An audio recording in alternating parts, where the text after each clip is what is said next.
invite.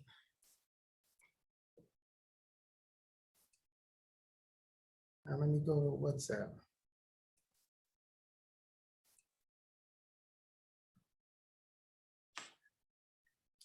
You know what bothers me so much though, is I've been over this like 20 times already.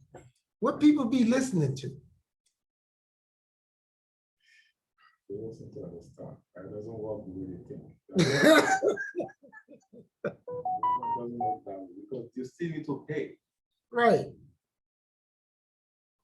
The bond is just like, okay, for you, you're doing them a favor just so you to block their account to fund it Because a bank ain't gonna take that bond, but they'll take, another bank will take a cash back instrument. So let's go to here, plug this up.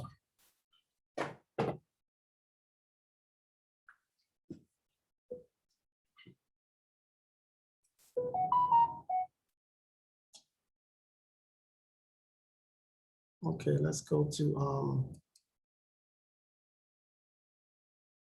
is this the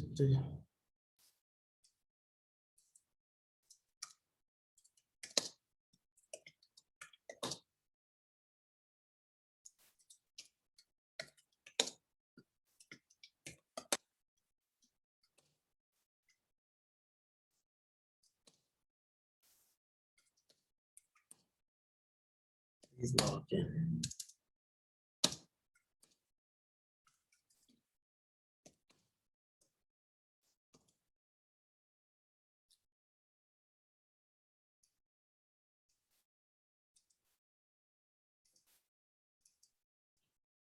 Now, Shelly. Let's see, Monica.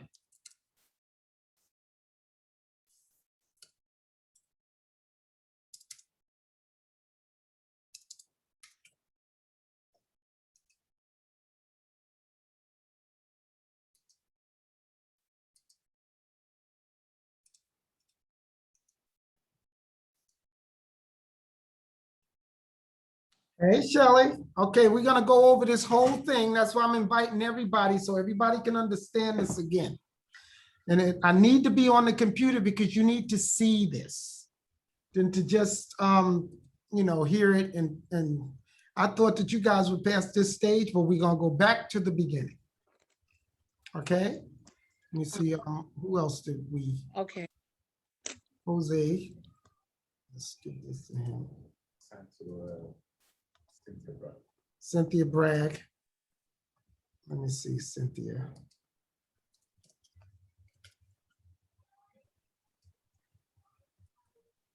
Who else you know that got bonds that they trying to get them redeemed?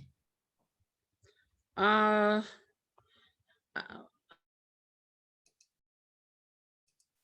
don't know. I think I know Kenneth, Pastor Kenneth.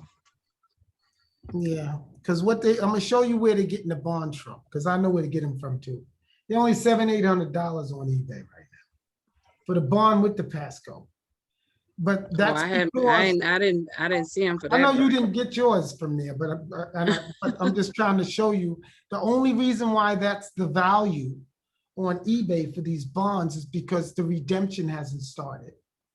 The valuation was done in 2018 by me and the other panel of judges.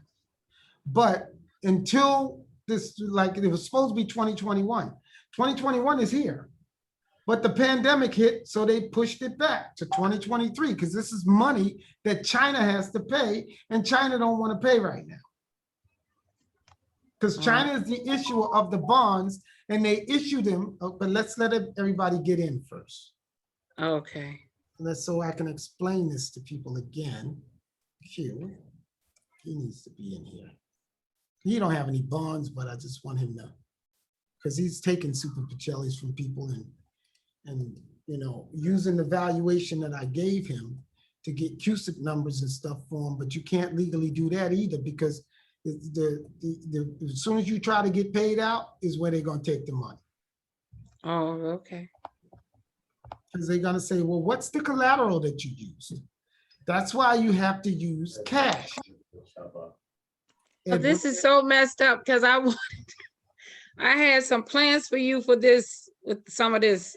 No, you got cash now, so your bond is irrelevant. I put cash in your I'm account. mad. No, I'm I saying, don't have it like I can use it huh? for what I wanted to do. I can't do it. Yes, you can. I'm getting ready to show you. I almost want to cry. Okay. Let me get some paper. 1 second. Excuse me.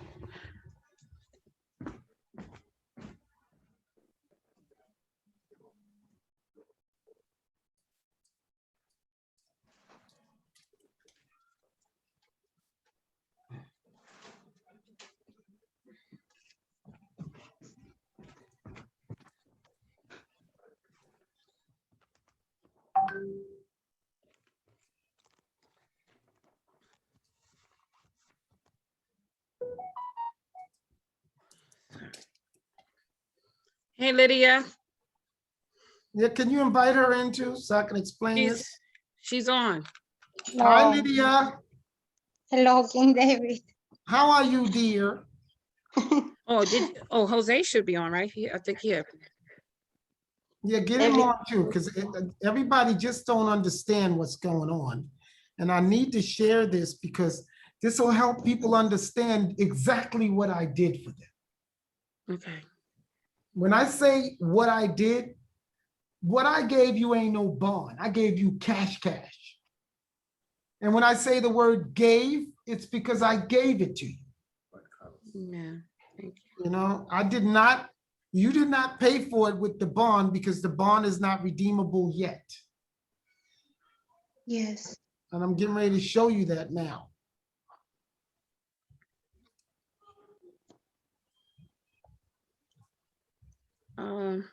Let's see. And this is important for people to know because people are, especially we got to get Monica on because Monica doesn't understand everything yet. She's doing the best she can, but she needs to understand how all of this works. We're going to talk about collateral guarantee. Hey, Monica. Okay. Hey, Monica. Hey, Jane. Hello. Hi, how are you guys? We're good. I'm getting ready to go over these bonds so everybody can understand it again because I think people don't understand it. So Perfect. Thank you. yeah, this is not, if they understand exactly what it is, then it's gonna make everything easier for. Thank you, Professor. Yes. Today, you Professor King David. Yes. And I have to do this. And the reason why I have to do this is because if you don't understand what's going on, then you're gonna misinform people that you bring into the table and they won't understand what's going on. Exactly. Preach and teach. You know, and it's like what we call that in the Bible is the blind leading the blind. Hello. The deaf can't hear because the seeing can't see. I know. Exactly.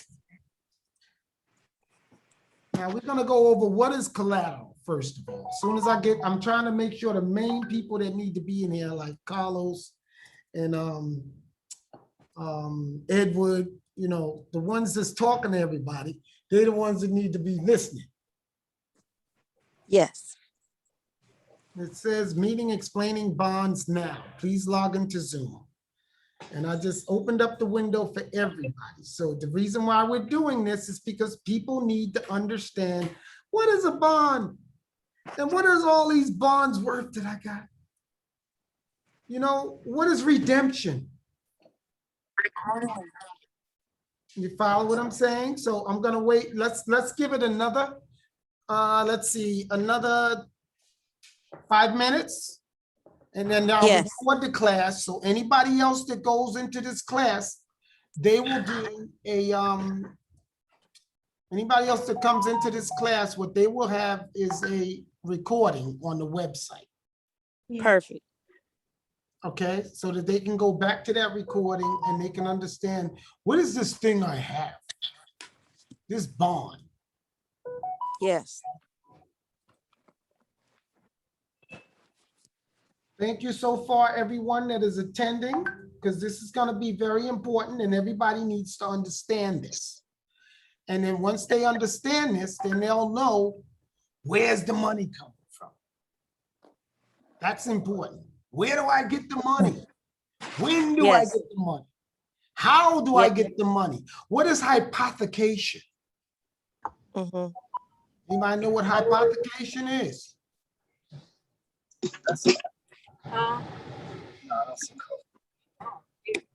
Well, we're going to go over bonds, what the difference is between an international bill of exchange, what is a bond, you know, what is a collateral. All of them fall under the category of collateral guarantees, but all of them are not collateral. Correct. Okay.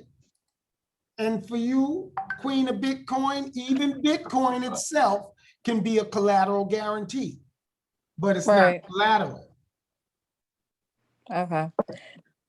Yeah, I know that there's some private placement programs that have started to use Bitcoin. Yeah, but they'll That's use collateral. it, but they're not collateral because it's a floating point on the pricing. That means the valuation is never, in other words, it doesn't have a store of value because there's no real asset beneath it.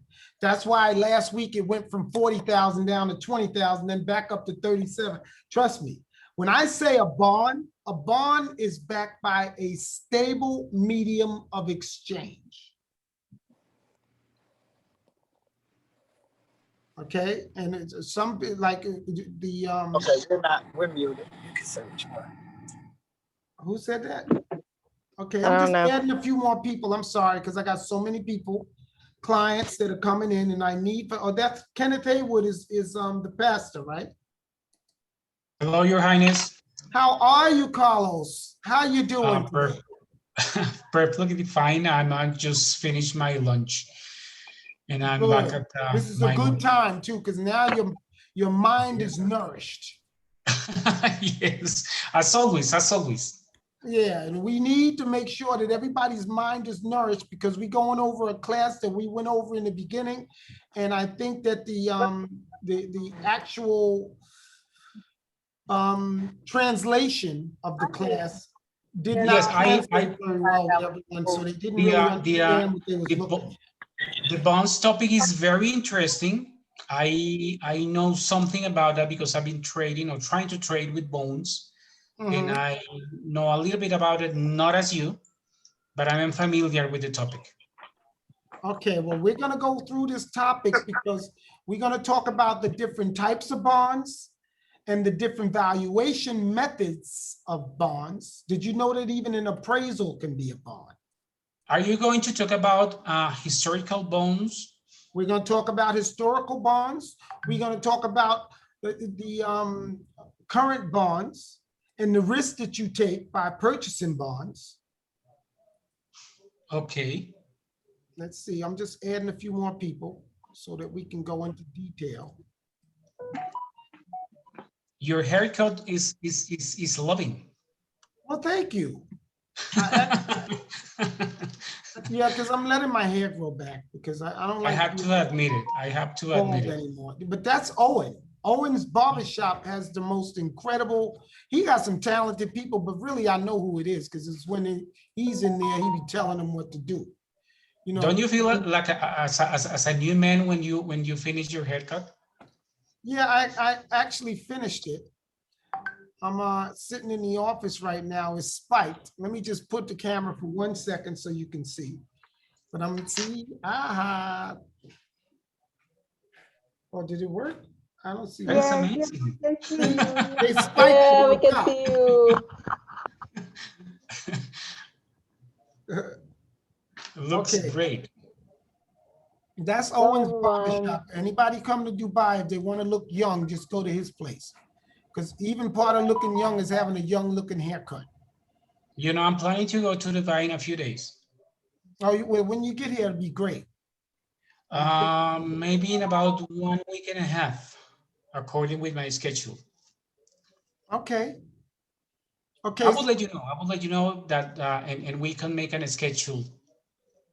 Yeah, well, see, what we're going to do is right now, we're going to escape reality.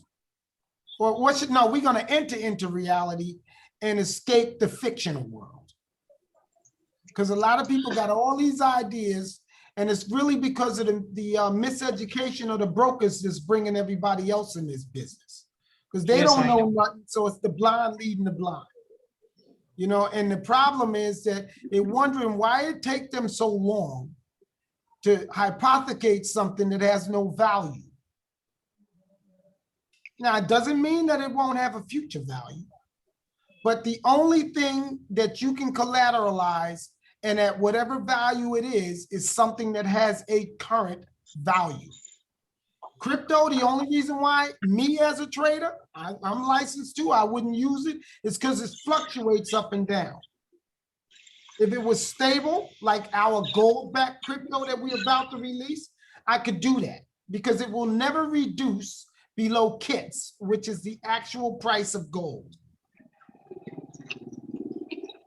In other words, you can't go to zero. Bitcoin right now could go to zero. And Okay, King in David, the- have you heard about I think more and more people are talking about Basel III now and how it's about to happen on June 28th. Have you heard Yeah, I anything heard more about it, that? but one of the things I need to share with you is that it doesn't apply to us. See, one of the things that maybe the class that you missed was that there's two different sides to society. There's the statutory side, which is admiralty jurisdiction, which is laws and statutes. You know, they're acts and statutes, not laws. Acts and statutes applies to corporate fictions. We're not a corporate fiction. That's why you don't see the Rothschilds or the Federal Reserve in a Banker's Almanac, because they're on the private side with us. That's why you don't see HSBC private banking in the same place as HSBC. The private banking that holds 99.9% of the money ain't on none of these lists. JP Morgan has a private banking side too. So what the first thing you got to do is step back a little bit so you can see both sides. All the money in the world, the richest person in the world on the public side is broker than the poorest person on the private side. You understand? So what I'm trying to tell you is just like the United States itself, they have something called the Suster KV Trust. That's the private side, and that private side is not bankrupt. The public side is bankrupt, the one that we see on US debt clock. Basel III applies to statutory organizations only. Divine law is a totally different level above all of that. And I'll show you that again. Let me share my screen so we can go through some stuff. And then what I would recommend that we do, because this is going to be a really good class, I'm actually recording because we're going to go over this. And this time I'm putting this up on YouTube because they keep asking the same questions over and over. It's almost like expecting different results. You know, nothing's going to change because you don't understand it the first time. It is what it is. And the only way for you to understand all of this is you got to study. You can't just say, oh, I got it. Or like when I'm asking you something and then you say, okay.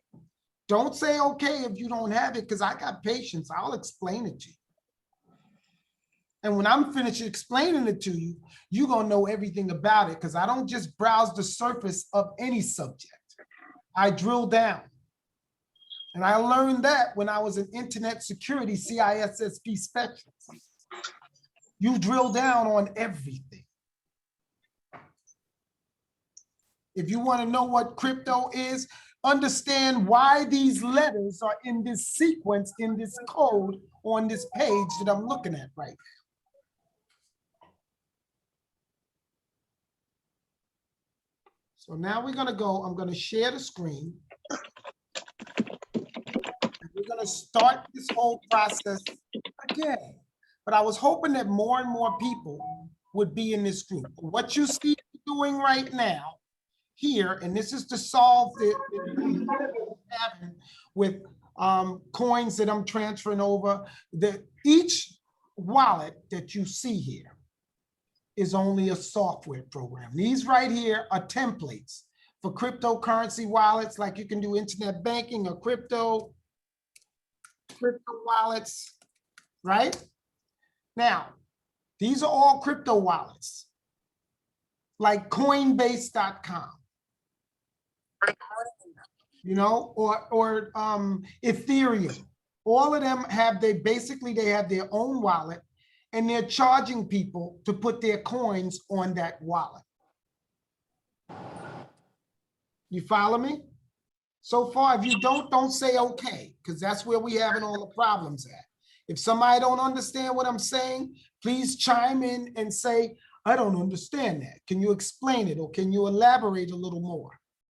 And then I'm going to go through this, and then we're going to go through the bonds at the same time. This right now, I'm just answering some questions that I think some people are going to have in the process of this training class. Today is not a Bible study. Today we're talking about money.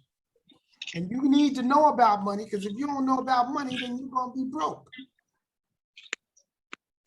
And you won't be chasing in a circle with all of this broker joker stuff, because you'll understand what's going on in the bank. I will be 60 years old in exactly 7 days.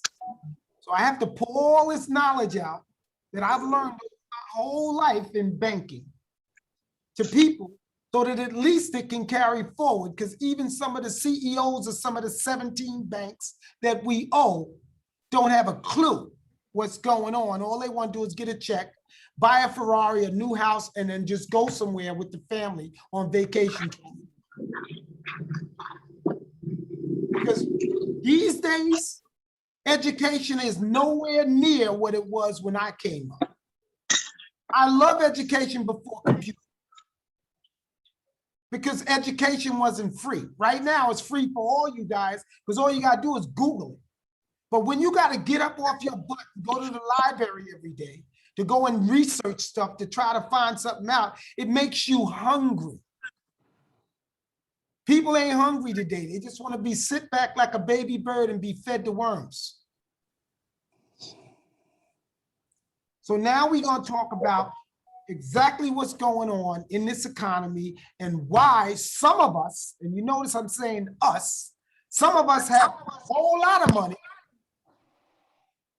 and some of the other people have no money at all. And some people have a little bit of money. It doesn't matter if you have any money or no money. Money is easily accessible to anybody who really wants it. When I say really wants it, that means they're going to go and get it. They're going to do whatever it takes legally. We don't do anything illegal, because the system is set up where there ain't no money. There's no money in the system. The only money still to this day for the past 5,000 plus years is gold and silver, precious stones, and minerals. That's it. And the energy of the people. Say it again. There is no money in fiat. The crypto is not money either. All of that is just supply and demand, smoke and mirrors. And I'm getting ready to tell you why you don't have money when your whole body is the money. Because it's the energy. Where did money come from? Money comes from the energy that it takes to produce something and trade it with somebody else. The something that you produced took the res, or the energy of that human being. It took that energy to make it valuable to the person that you're giving it to. And the thing that you're giving is considered the money. Now, there's different types of money. Some money is a medium of exchange. It could be apples, it could be oranges, it could be a stick with little slits in it. And every time somebody owe you money, you put a slit in it. So they have to pay you something, some energy, some labor, anything, according to the records that you keep. Now I'm gonna stop right there, and I want anybody to say, I don't understand, if you don't understand, because I get 1,000 calls a week, and I keep having to go to the beginning again. It's not gonna happen anymore, because I'm recording this and I'm putting it on US Capital's YouTube channel, because a fool and his money is very soon parted. And you know what the money is? Your energy, because you wasting your energy running around, listening to all these broker jokers, and you don't even understand that you are the money.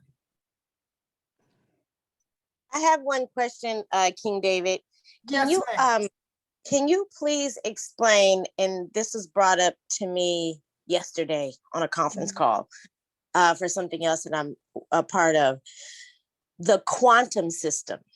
Mhm. What You're talking is about that? the quantum language? Because quantum system expands across many fields. It's quantum mechanics, where it's talking about subatomic particles and tachyons. And it's talking Right. about atoms and molecules. And then there's quantum language in law that talks about legalese and the different languages that you might use so that they're coded so people will easily agree to invisible contracts. That's also So they're talking about a quantum finance system. Yeah, the quantum financial system. I talked to you about that like a month or so ago. No, And I how- just had, this is on No, something let me else. explain to you something about quantum Thank you. financial system. It Thank you. doesn't exist. Got That's it. broker nonsense. Okay. 100%, it does not exist. When we're talking about quantum anything is law, meaning that not statutory, not non-statutory. That's like the law of gravity. You see what I'm saying? Quantum mechanics is based on divine law. Divine law talks about quantum. Let me show you. Royal House of David. And the reason why I put all of this up there, because I'm getting older, guys. And guess what? You know, people are getting more and more ignorant by the day. And if I don't leave all of this knowledge behind for people to get, ain't nobody going to sit there and really go study. They're just going to keep listening. From most of the information that's out here is somebody saying something and somebody else taking that information and spreading it, and they don't even understand what they spread. The only knowledge that actually exists came long before any of us existed. Even quantum mechanics, physics, all of that came from divine law, which comes from God. Whether you want to believe in him or not, I'm going to show you right here. Okay, and this quantum financial system doesn't exist. That's just them naming something, whatever they want to name it. This right here is divine law. And when you look at quantum mechanics and physics and subatomic particles, it was here long before Adam. You see? Units, elements, properties, subatomic elements, properties, gravity, all of that stuff was here long before Adam. The Vatican hid it from you guys. But you would never know that because you don't care enough to go and study it. And then you know what's true and the rest of it is bullcrap. What is a proton? What is a neutron? What is a photon? You know, those are carrier waves that light itself travels on. That's the reason why in the book of Job we talked about that. Yeah, you see what I'm saying? This is information that, let me put these links in there for you guys, because this way, when you get off the phone or when you get off this call, from now on, go and study. Anything somebody tells you, you drill down on it. If the origin didn't come from the origin of all law, which is here, I'm getting ready to show you, this is the origin of law.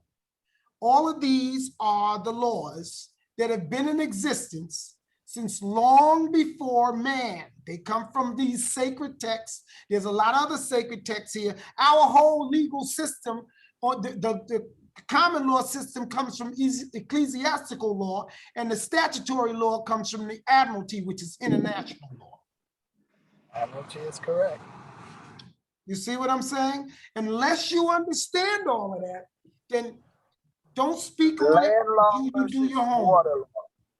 Do your homework first. Before you, anytime somebody tell you something, you check it out first.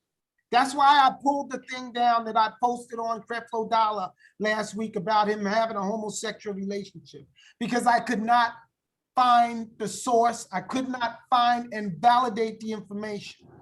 Everything we do, we need to validate first. Everything about the business. Exactly. And that's 100% correct. Now, let's go back to money. What is money? Money is a medium of exchange. We just talked about it. Now, a medium of exchange. You got apples. You got apples, and I really want apples. But all I got is peppermint. So the energy that it takes for me to grow my peppermints, me tilling the land and doing all that, and the same energy you planting the apple trees and you picking them and putting them in a basket, that's the money. Money and currency is not the same thing. The money is the res, or the energy that is indicated on the UCC1 financing statement that they use when they monetized your certificate of live birth and gave you a birth certificate. If anybody's lost with that, just ask me, and then we can go into proving that as well. So that is money out the back. First. Yeah, the birth certificate is the money. In 1929, Woodrow Wilson said, we need to monetize our biological property because we have no more gold. See? Because in 1925, they seized all the gold and they had to give the gold away because of the debt from World War I. Okay? So when there was no gold left, they had to find another way to finance their operations. So they started monetizing the people. So in 1863, when they signed the Emancipation Proclamation and freed the slaves for the Black people, they decided we'll make a whole lot more happen if we enslave everybody now. So now white people, Black people, purple people, everybody's in slavery. And they don't even know it. That's what makes it worse. Because they're giving you this worthless paper called currency in exchange for your real money, which is your energy. Your work. Anybody don't understand that part? If they don't, we can go on to that and we'll explain that in a little bit of detail. Now I'm going to use YouTube on some of these because it'll help you guys get it. Let's go to money versus currency real quick. Can you hear me, King David? Yes, I can hear you. Who is that speaking? It's Brother Michael Dorch. How you doing, brother? I'm good, Michael. How are you, brother? It's like I'm going over the same thing over and over, and this time I'm recording. Well, the Now, beauty is that you continue to teach, and we're very, very pleased that you do. Continue. Okay. Well, right now we're gonna discuss the difference between money and currency. And then after you watch this little video, it's only 25 minutes, but I'm gonna be stopping and pausing along the way. So, because I can ask people questions. If they didn't get it, I'll explain it to you another way because I want everybody to get it this time, okay? When you finish watching this video, you're gonna realize that you are the money, first of all. Second thing you're gonna realize is that the whole economy is broke. And the only money that's left is in a few hands of a few people, and I'm one of them. So let's start with this video called Money versus Currency. Your true wealth is your time and freedom. Money is just a tool for trading your time. Okay, yeah, let's go back to that because that goes back to the thing I just said about the energy. Your true wealth is your time and your freedom. And when you spend your time to go and dig up some dirt so you can plant some seeds to grow some bananas so you can sell the bananas. And if there's no medium of exchange, you trade the bananas for a flag that you want. So technically the real money is the time and the energy. So let me put this in the group too. I'm sharing all of these in the group so everybody could go back to these videos when they don't understand and they can watch it again. But let's go through it. Your true wealth is your time and freedom. Money is just a tool for trading your time. It's a container to store your economic energy until you're ready to deploy it. But the whole world... Your economic energy. What is another word for economic energy? It's called a res. And I'm gonna show you how they have you listed on the UCC as res or a transmitting utility. Okay, we're gonna go into that. But the first thing we're gonna do is, let me show you that so you can really understand that. Let's go to I'm gonna view this online, and I hope you guys don't mind that if I stop, because I'm tired of people telling me they got something and then next week they ask me the same question over and over, like the answer gonna change. The answer doesn't change. That's who we are, okay? This is who we are. They take your certificate of live birth. Once again, this is not a birth certificate. When I say certificate of live birth, it is not to be confused with a birth certificate. A certificate of live birth is the one that the doctors, they sign this with the mom and the dad, creating a trust. And then they assign the trusteeship over to the Department of the Treasury. And all the birth certificates prior to,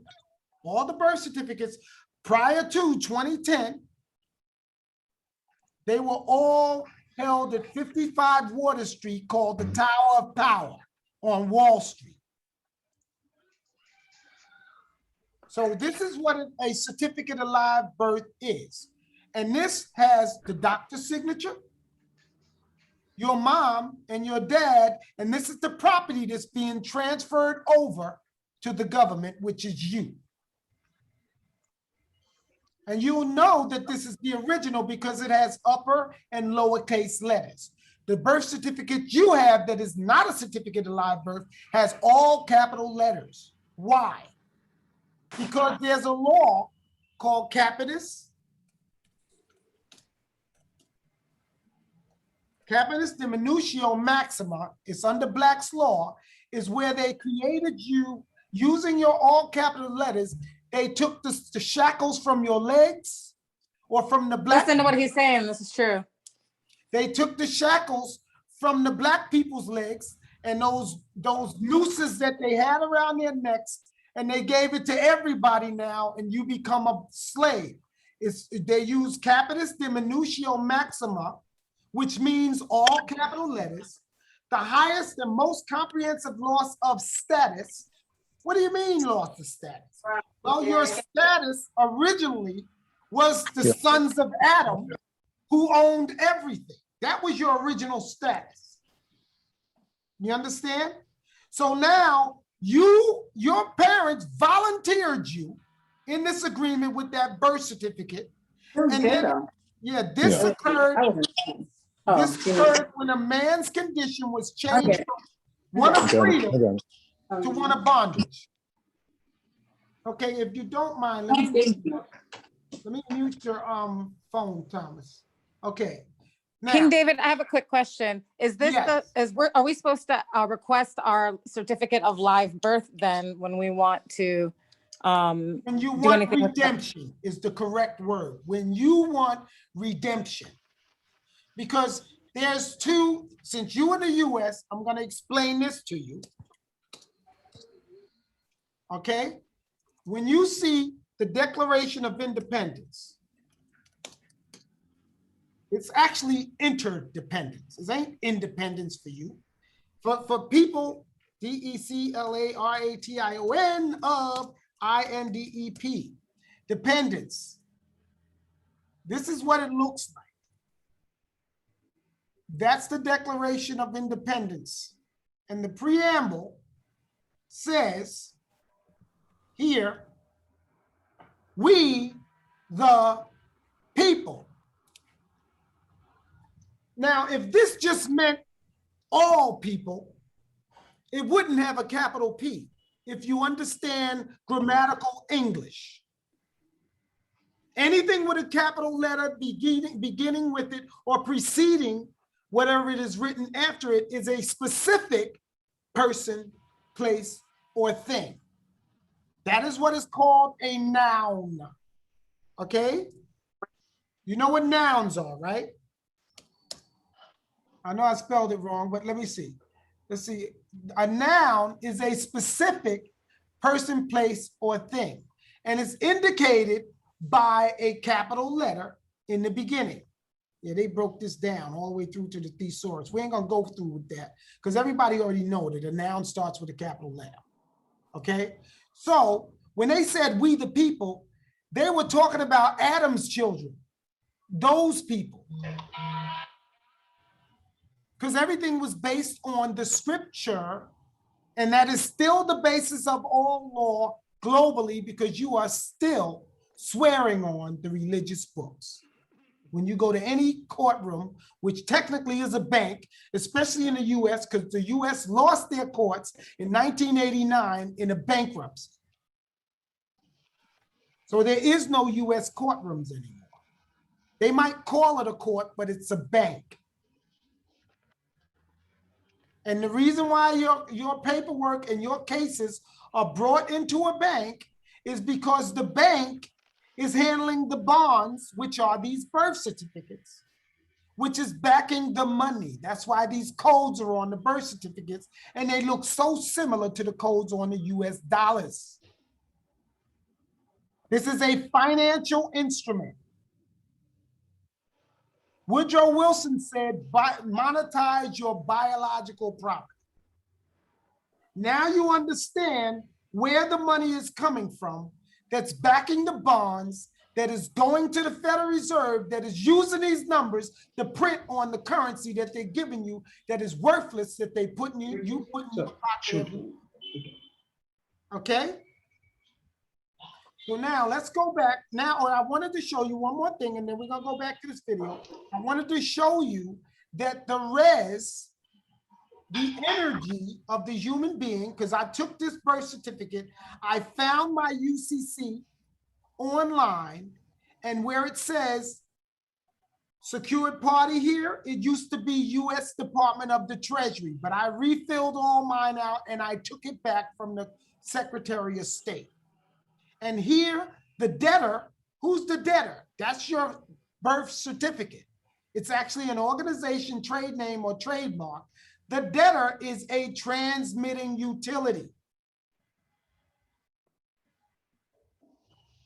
So the debtor is the energy that he's talking about in this video. So we're going to go back, and it'll help you get a better understanding. Let's go back a little bit. Your true wealth is your time and freedom. Money is just a tool for trading your time. It's a container to store your economic energy until you're ready to deploy it. But the whole world has been turned away from real money and has been fooled into using currency. A deceitful imposter that is silently stealing your two most valuable assets, your time and your freedom. Welcome to the rabbit hole. We are entering a period of financial crisis that is the greatest the world has ever known. The wealth transfer that will take place during this decade is the greatest wealth transfer in history. Wealth is never destroyed. And it's already happened. So some of you are too late. We did that in 2015, and we took all the wealth when we took all the gold. But let's go a little further. But the difference is that we're sharing it. It is merely transferred, and that means that on the opposite side of every crisis, there is an opportunity. The great news is that all you have to do to turn this crisis into your great opportunity is to educate yourself. I believe that the best investment that you can make in your lifetime is your own education. Education on the history of money, education on finance, education on how the global economy works, education on how all of these guys, the central bankers, the stock market, how they can cheat you, how they can scam you. If you learn what is going on and how the financial world works, you can put yourself on the correct side of this wealth transfer. Winston Churchill once said that the further you look into the past, the further that you can see into the future. This program is all about creating your own crystal ball, being able to gaze into the future, being able to change this crisis, the greatest crisis in the history of mankind, into your great opportunity. Part of what he's saying, he said, educate yourself. He doesn't mean just listen to what people are telling you and to repeat it. What he's saying is educate yourself, and you go all the way back to the history so you'll understand what's going on today. Basel III, Basel II, all of that's nonsense. It depends on what jurisdiction you're in, whether any of it even applies to you.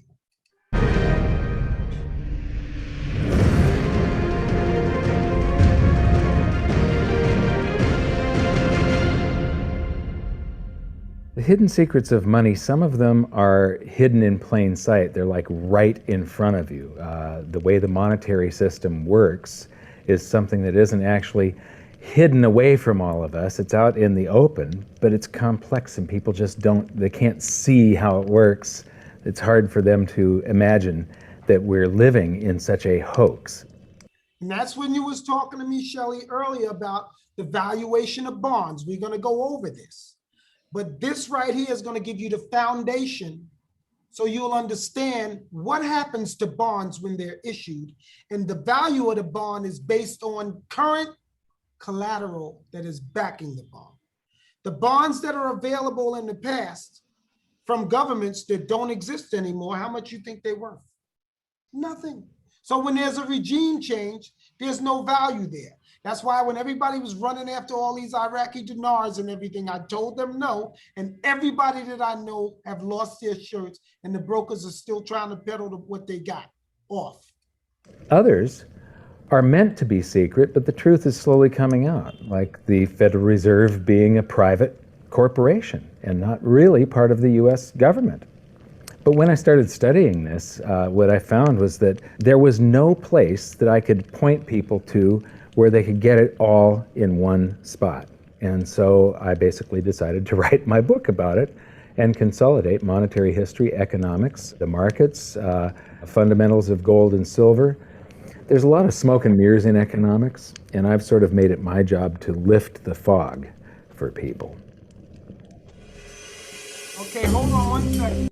I'm gonna give you an example of the fog so people will understand every facet of this video and everything else that we study. An example of the fog is you guys believe that house prices are going up, food prices are going up, all these things are getting higher, oil prices are going up, but they're not.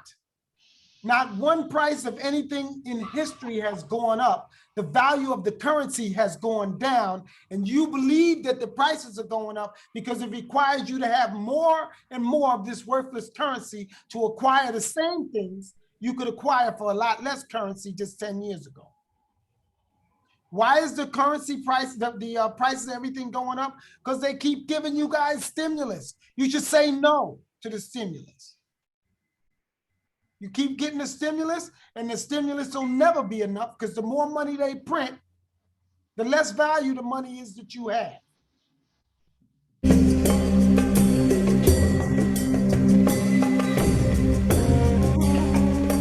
Welcome to Egypt. This is where it all began. Roughly 5,000 years ago, the Egyptians started using gold and silver as their predominant form of currency. But it was not yet money. The pieces of gold and silver that they were using were odd sizes and weights, odd purities, so it still was not interchangeable, where each unit is the same as the next. This meant that nothing really had a price yet. You couldn't put a price of so many coins on something because they didn't have coins yet. Trade was still difficult. It was still a guessing game when it came to the exchange of values. Like crypto. One of the reasons that we are in the financial mess that we are today globally is that people do not understand the difference between currency and money. Currency is a medium of exchange, a unit of account. It is portable, durable, divisible, and something called fungible. Fungible means that each unit is the same as the next unit. $1 in my pocket buys the same amount as $1 in your pocket.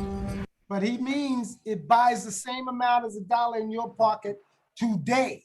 But tomorrow is going to be worth different if it's more currency pursuant to supply and demand, which is another economic law. Money is all of those things plus a store of value over a long period of time. Even financial planners, bankers, your accountants, they don't understand the difference between currency and money. The currency in your pocket is a medium of exchange. It's a unit of account because it's got numbers on it. It's somewhat durable, it's portable, it's divisible in that you can make change, and it's fungible. $1 in my pocket buys the same amount as $1 in your pocket. But because governments can print more and more and more of it and dilute the currency supply, it's continually transferring wealth out of your pocket, out of your bank account, to the government and to the banking system. The reason that gold and silver are the optimum form of money is because of their properties. It's an easy medium of exchange because gold and silver store a large amount of value in a very small area. It's a unit of account. Pure gold has the same value all over the planet. So an ounce of gold buys the same amount here in Egypt as it would in China or in the United States. Now, you can't say that about currency. That's the reason why some currency, the Forex market is all over the place, because USD is always jumping around. They tried to solve this problem by making it the reserve currency for the oil.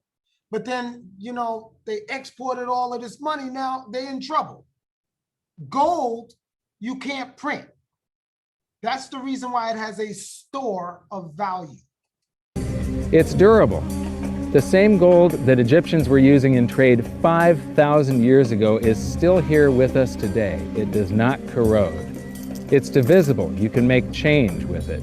It's very portable. You could use something like oil as money. It's just that you can't carry around a barrel of oil on your back.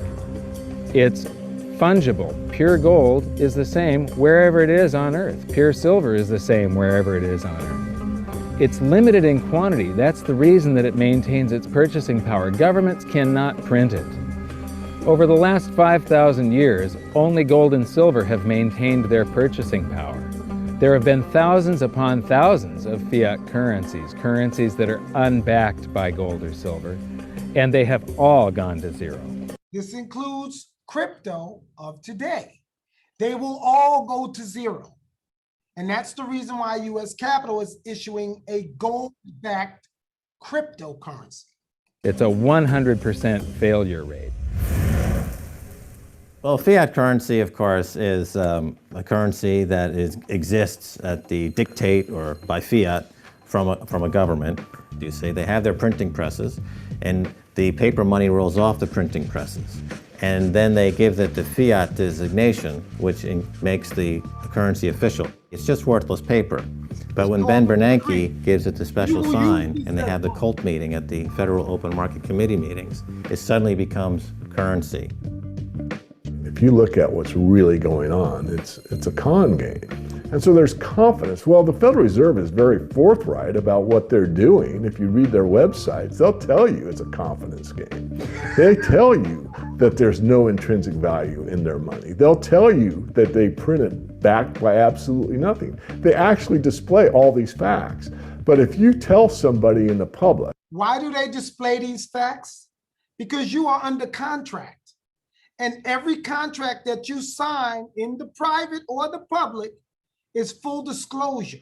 That's the reason why you can redeem your birth certificate, because you was a baby and you was a party to the contract. You didn't have the opportunity to read it. So nobody can even deny you that right. But that's the reason why they explain everything to you. that this stuff is created out of thin air. There's no backing whatsoever. It's absolutely worthless. It's about as valuable as monopoly money. They'll look at you like you're nuts. Is there an example throughout history of a fiat currency, a piece of paper that's unbacked by anything, surviving? Short answer, no. Long answer, no. And here's why. When Addison Wiggin took over at the Daily Record, when I got cranked up, Bill Warner asked him to catalog all of the fiat currencies throughout history and what happened to each of them. Addison dutifully went to work.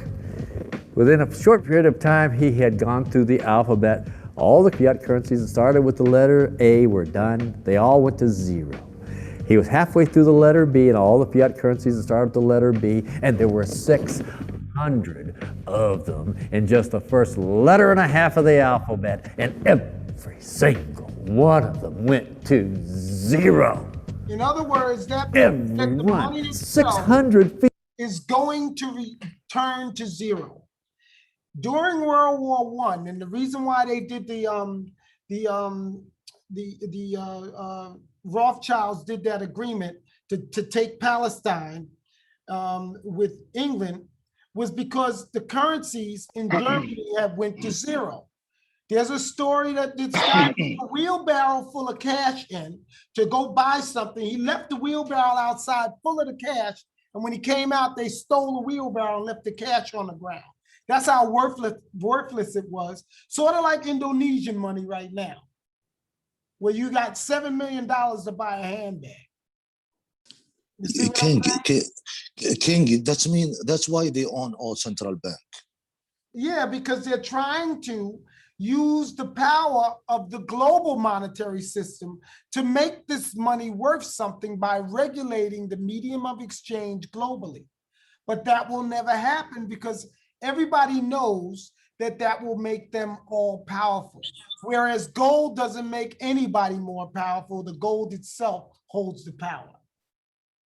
And that's why gold is always going to be the best medium of exchange for any type of transaction. Fiat currencies that start with the letter A, and half of the ones that start with the letter B are 600 of these things. Not one ever came close. You think this one, the United States dollar, is going to be the first one after all that? I don't think so. No. No currency, fiat currency has ever survived. None. The thing about money is there actually is a fairly well accepted definition of what money is. The question is, as you apply that definition to particular things that people claim to be money, do they fit the definition? We'll just take the paper dollar, for example. How well does it perform those functions? Well, store of value. The dollar has lost 95% of its purchasing power since the creation of the Federal Reserve in 1913. So not very good as a store of value. And what he means by a store of value is that during that time in 1913, you could feed a whole family for a whole month on $1 US. Now you can't even buy a loaf of bread with the same dollar. One of the things I do is just a way to get the audience's attention is I have a slide, and there are 3 pictures on the slide. One is a pile of monopoly money. The other one is a pile of Federal Reserve notes, what Americans would call paper money. The other one is a solid gold American Eagle 1-ounce coin. And the title of the slide is, which of these is not like the other? And if you know the show Sesame Street, or you have children who watch it, it's one of the favorite vignettes in Sesame Street. And what it really is a kind of IQ test for 5-year-olds. They're supposed to look at the 3 things and look at characteristics and find the one that's not like the other. Well, I've shown this slide to groups of Ivy League University professors, and I've also shown it to children, kind of 5 years old, my nieces and nephews and so forth. And when the professors look at it, they say, well, clearly the dollars are not like the others because gold has no role as money, and monopoly money is junk, and the American dollar is a store of value, so that's not like the other. But the children look at it and they say, well, the gold coin is not like the other because the other 2 are just piles of paper, and the gold coin is clearly something different. So my question to the audience is, who's smarter, a 5-year-old or an Ivy League professor? Before World War I, each note that a treasury issued would say that there have been deposited with the United States Treasury $20 in gold coin payable to the bearer upon demand. The money was in the vault. The currency was a note they gave you that was a claim check, only a claim check on the money, the same as if you go to the dry cleaners and you give them your shirt and they give you a claim check for your shirt. The value is that shirt at the dry cleaners, not the piece of paper that says that you own that shirt. So our currency that circulated was the paper US dollars, and they were claim checks on money. The next hidden secret is the difference between currency and money. Money must be a store of value and maintain its purchasing power over long periods of time. As we progress through this series, you'll learn that national currencies are really a tool used by the government and the financial sector to leech away your time and your freedom by stealing your purchasing power. So rather than storing your economic energy, currencies leak. Now compare that to the gold and silver the Egyptians were using. Like I started with, it still wasn't money because it wasn't interchangeable yet. But they were on the right track, as gold and silver have proven over thousands of years to be the ultimate store of value. Gold is only formed when a star explodes, a supernova, and it stays around forever. This is one of the properties that make it the ultimate money.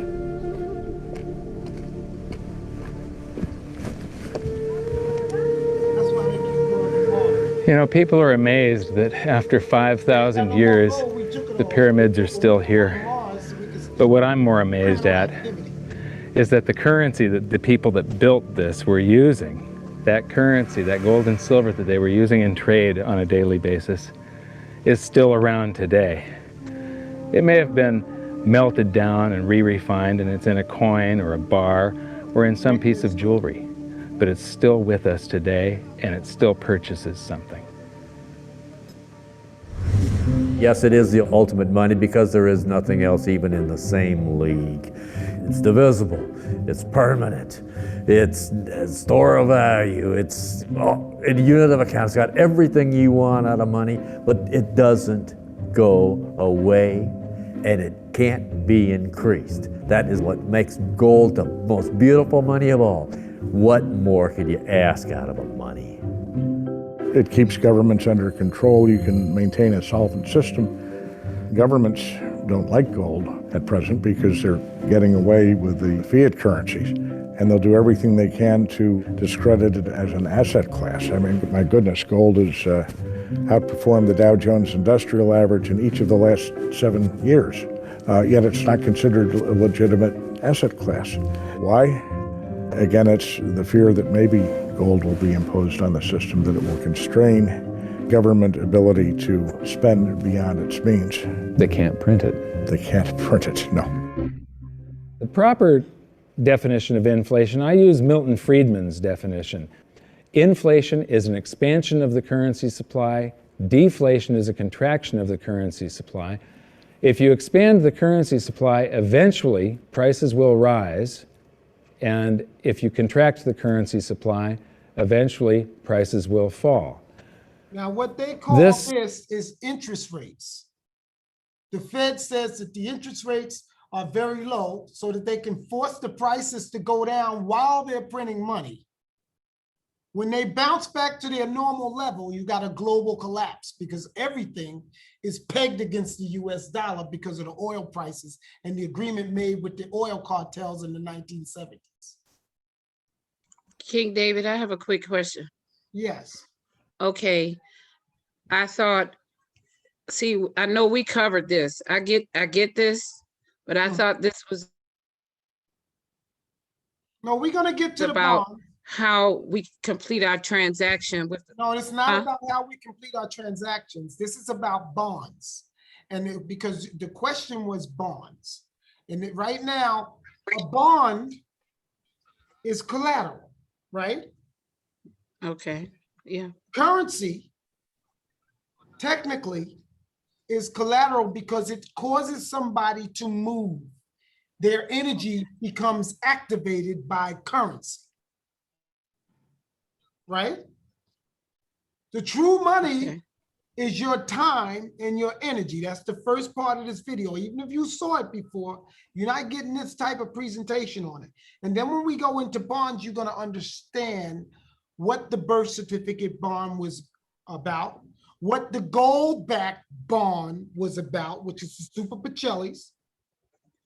It's a gold-backed bond because it has a store of value. The only thing that can crash the value of a Super Pacelli, the Super Pacellis were normally worth anywhere from, 10 million or whatever. Now you can buy them. Super Pacelli bonds for sale, eBay, okay? You can buy them with the passcodes. You can buy I wouldn't trust it, but okay. No, they're the same. They got the passcodes, okay? The reason why, let me tell you why. It's not the bond that you wouldn't trust. It's the gold backing that is not behind these bonds anymore, because historically we know that Japan took the gold from China in World War II. We know that. And we know that that gold went to the Philippines. So if you don't have the collateral behind the bond, what does the bond become worth anymore if it's a gold-backed bond? Right. Zero. Exactly, it's worth nothing. So even $3,000 for that bond is a very good price in today's market. Right. Now, what did we do? What I did was, since I'm the holder of the gold that these bonds was backing, which you know, because the bonds was backing this particular gold. This is the gold that it was backing, because this is the same gold that came from China, from Genghis Khan time, right? And all Right. that gold ended up in the Philippines, and all the people that had those bonds, like countries, were issued gold-backed certificates because they spent all of their money on these bonds, and China lost the actual gold that backed the bonds. They lost it when Japan came in during the war and took all of their gold. And then they hid it in Ferdinand Marcos in the Philippines, Thailand, a couple of different places, but all of it ended with Ferdinand Marcos, including what Adolf Hitler had. It ended up with this guy. This is his grandson in the picture with him.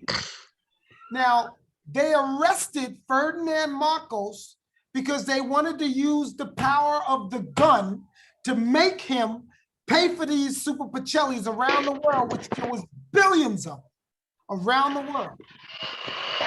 But the Supreme Court ruled that you cannot, let me pause this, okay. The Supreme Court ruled that you cannot hold Ferdinand Marcos nor his family accountable to pay off all these bonds with the gold that they have, because the gold that came from China was taken lawfully under the War Powers Act, which states that they became spoils of war.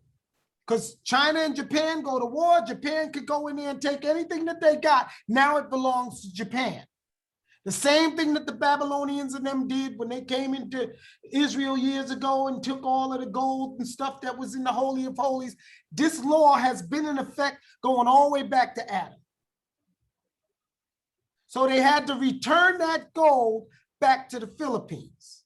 So they said, well, can you give us some certificates for this gold so that we can fund our operations? And what they did was they gave the Philippines all of these TOV, FRB, these are FRB boxes with bonds in them that came from the US Treasury in exchange for them giving them gold-backed certificates.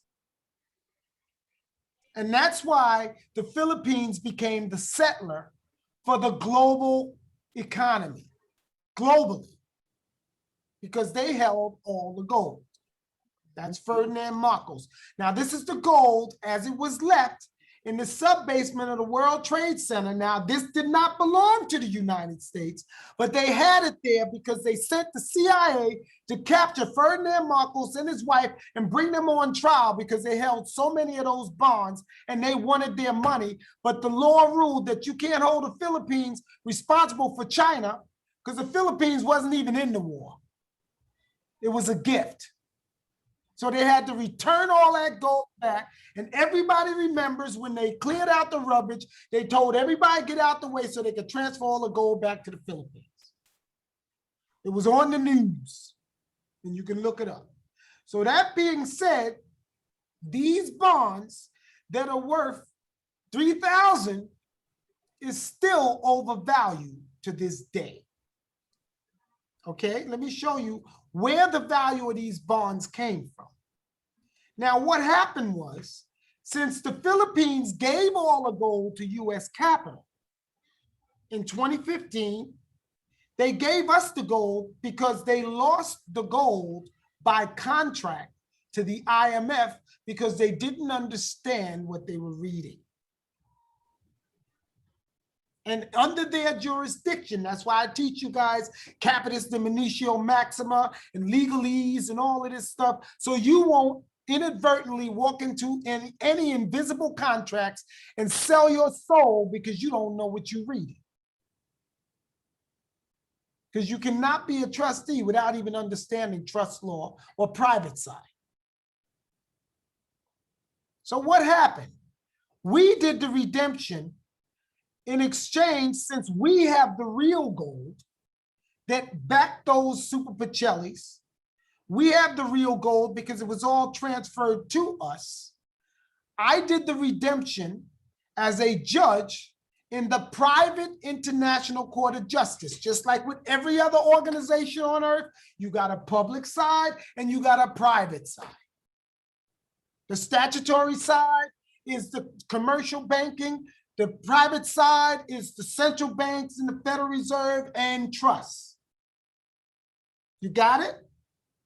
So this portion of the International Court of Justice deals with redemption and settlement, not only of historical notes, but of every asset that has changed from the regimes that are no longer in place, or where the asset itself is no longer there to back the bonds. Give you a case in point, the regime in Iraq has changed. The Iraqi dinars are worth nothing because we never redeemed them.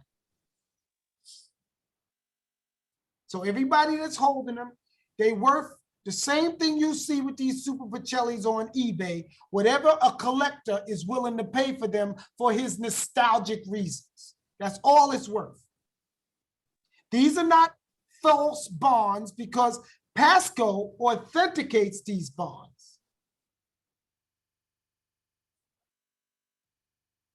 You can tell a copy anyway. Just like with a dollar bill, there's metal in the dollar bill, and there's certain inks that you use in order to print the dollar bill. And just like, and I know this because the guy that does all the ink for USD lives on the corner of my house in Sugarloaf Country Club in Georgia. Yeah, it's value of the cotton, of Egyptian cotton only. Exactly. That's what the value is of these bonds to this day, until I gave it a valuation here of 587 million. Why was I able to give it a value and nobody else can give it a value? Because nobody has, because I own the gold. See, the gold that was taken, I'm on page 7, but if you read all the way back here, you'll know the whole story between Chiang Kai-shek and Mao Zedong and the Civil War. They divided them together, then Japan came in, took all the gold, and they hid it in the Philippines. That's the history. I got a really good video up on this site where you can watch it with all the historical everything there, and you can pause it every minute and go back and look it up, and you'll see. So what ended up happening was the gold that was taken, the missing gold was taken by Chiang Kai-shek, Chiang, to what today we know as Taiwan. The gold that was taken was the actual backing for the repayment of these bonds. What bonds? The gold-backed securities that we was just talking about, the Super Pacellis. So that gold that was taken was the backing for those Super Pacellis, right? For the repayment of these bonds. Consequently, the gold was hidden in Taiwan, Indonesia, and many other surrounding areas, still controlled by Chiang, because at that time, Chiang was still considered China in the United Nations. Even though he went to Taiwan, they still had a seat, and China never had a seat until after he died. Do the history, go back and look. That's why I said drill down on everything, do your homework. After the relentless bombing, Japan came in and took over many areas of China because they won the war, and it's called the spoils of war. They took over Taiwan, all that stuff. That's why Taiwan and all that is free right now, and they're trying to get it back. That's the stuff that's going on in the South China Sea on the public side and what they want y'all to believe. But really on the private side, they're trying to pull the Philippines into the war so they can go raid the bunkers, but ain't no gold in there because I moved it. So they stupid. Now China, and they took the gold, they took over many areas of China, located the gold storages in Indonesia, China, Malaysia, Singapore, and other Chinese provinces, and moved the gold and hid it in bunkers in Indonesia and the Philippines. Over the years, Japan lost the war by the bombing of Nagasaki and Hiroshima. Y'all know about Big Boy and Little Boy, right? Those two big nuclear weapons that the US used, the first ones ever, how they defeated Japan. Well, when they bombed Nagasaki and Hiroshima and Japan signed the surrender, unconditional, that's why they said unconditional, because the US knew they had the gold too, and that's why they did that, because they was trying to get in there to get that gold from Japan. But they couldn't because they had already put it in the Philippines, and Ferdinand Marcos hid it in the bunkers because it was finders keepers. Now, some of that gold was found in the Philippines, and eventually it was in the hands of Ferdinand Marcos, and he became the wealthiest man in the world because he was the president. Because the gold was confiscated during a time of war, the ruling was it would be classified as the spoils of war. The laws governing the spoils of war is 50 USCS 2204.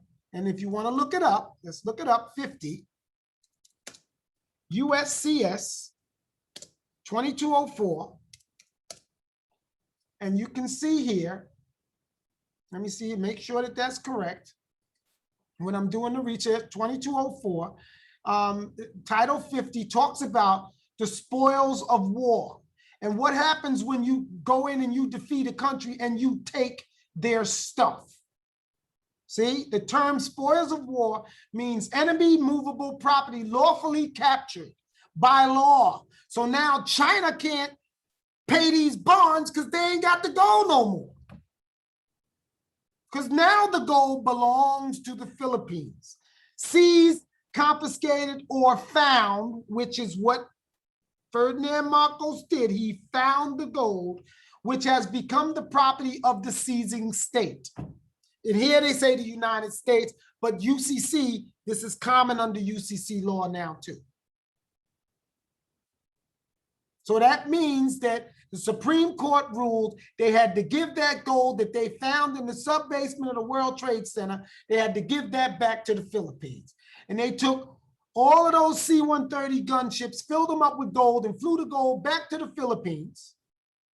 Then many years later, Marcos found the gold, hid it in bunkers behind his home. Now, because the United States and its citizens were some of the major purchasers of these bonds, the United States sought to hold the Marcos family responsible for the gold payments due to settling the bonds.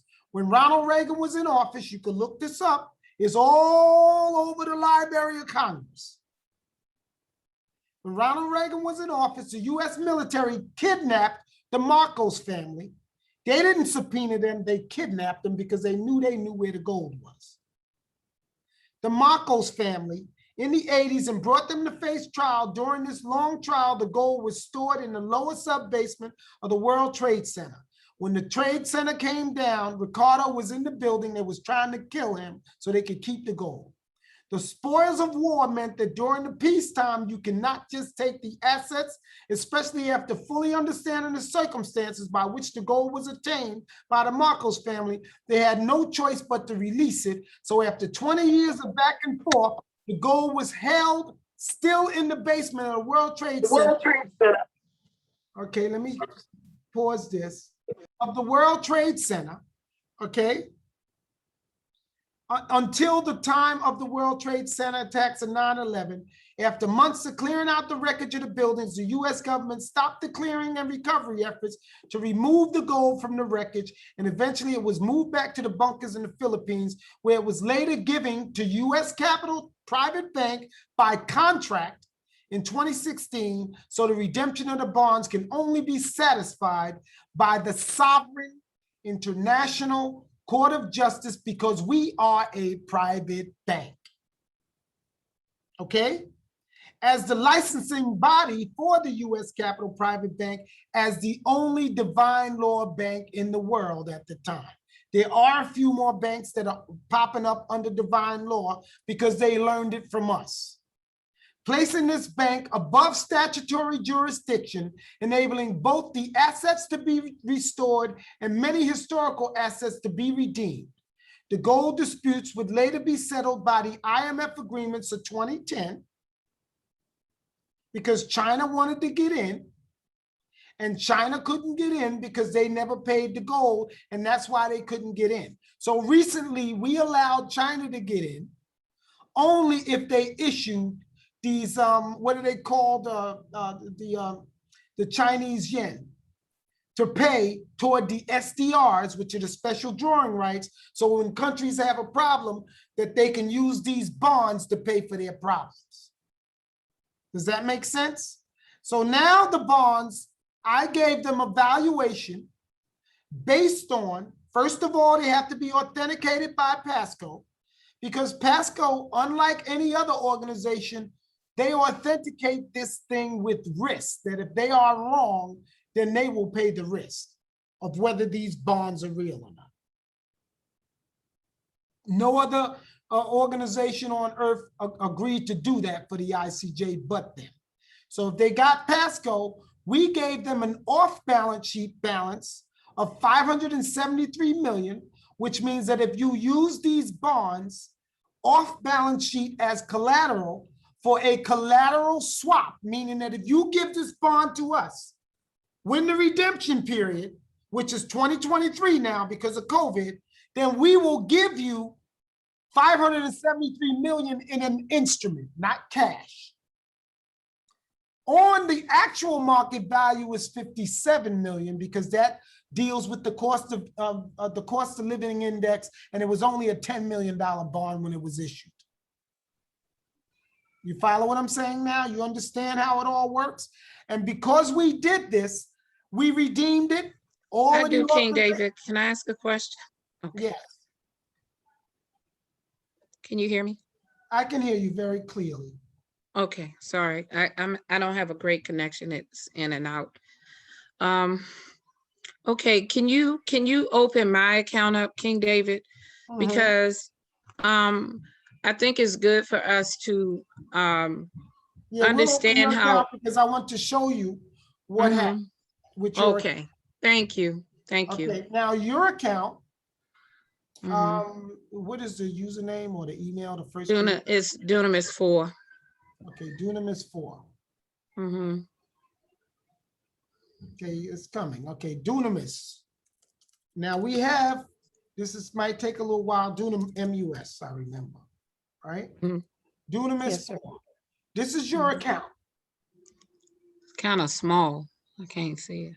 Let me see, I'll blow it up, hold on. Oh, okay, thank you. All right, this is your account. We're gonna go into your account. Okay. And what we're gonna do is we're gonna go to Dunamis 4 on a separate screen so you can see the fund. I don't want them to see my socials and stuff. No, they're not gonna see your socials, but we're gonna go on a separate screen so they can see the funds in your account. Control V.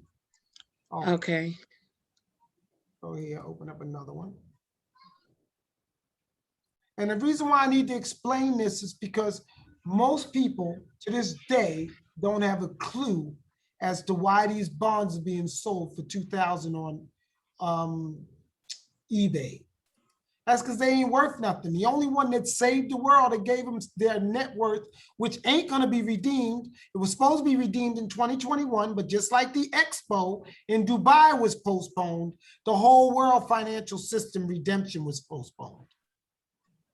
So you have real cash in your account. This is not money that's backed by those bonds. This is the money that comes from here. See, this is what, excuse me. Well, I was confused. I usually click on the accounts, but I guess it's different because you're in the master thing. See where you see the 404 million for USD, but I wanted to click on the part that says accounts that show the three things that I have so they can understand. Okay, so we'll go to all transaction reports so you can understand what I'm showing you. When you transferred from your Euro account, this is standard. Okay. You transferred it to your USD account. Dudamus. How do you? Oh, USD. Dudamus. Okay, Dudamus. How do you spell that? Let me see. Shelly, does it get your name? Oh, Dunamus, Dunamus. Okay. Okay, this is all your transaction reports. Okay. Now, you had 1.5 B in your Mhm. Euro account. Right. Now you transferred Euro 300 million to your USD account.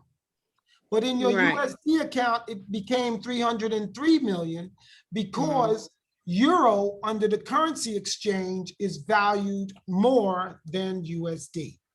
Okay, so this is a currency converter. Now, if you was going from Euro to Euro, it would still be the same. So let's go to Euro. And I know this is elementary for some of the people. So Wow, look at the dollar. Yeah, the dollar is really low right now and it's about to crash. It's going to turn to zero, but most people don't get it. They're going to leave their money in the bank until it's dead. Okay, you transferred it from Euro to USD. So every 1 euro is the equivalent of $1.22 USD. So that's the reason why if you transfer 300 million euro, it's going to be $303 million.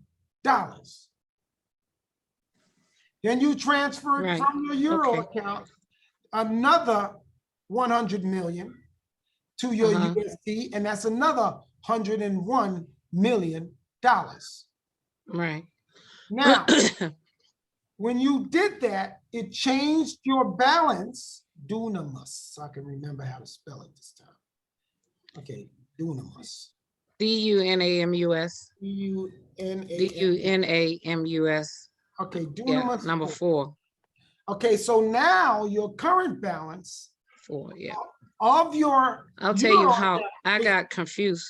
The current balance of your Euro account is $1.1 billion. Right? Yes. Yeah. But you had 1.5. Right. The other money that you transferred is right here in your USD. If you go to your window where it says accounts. Yes, that's where I got confused. Because you said, where did my money go? Just so you know. Yeah, so you go here or go to transfer. That's a better place. Instead of going to yours is, well, mine yours is different. Yeah, because I'm looking at everybody's accounts. There's 400,000 people in here with accounts. So I can pull up any of them. So when you go transfer between accounts, right?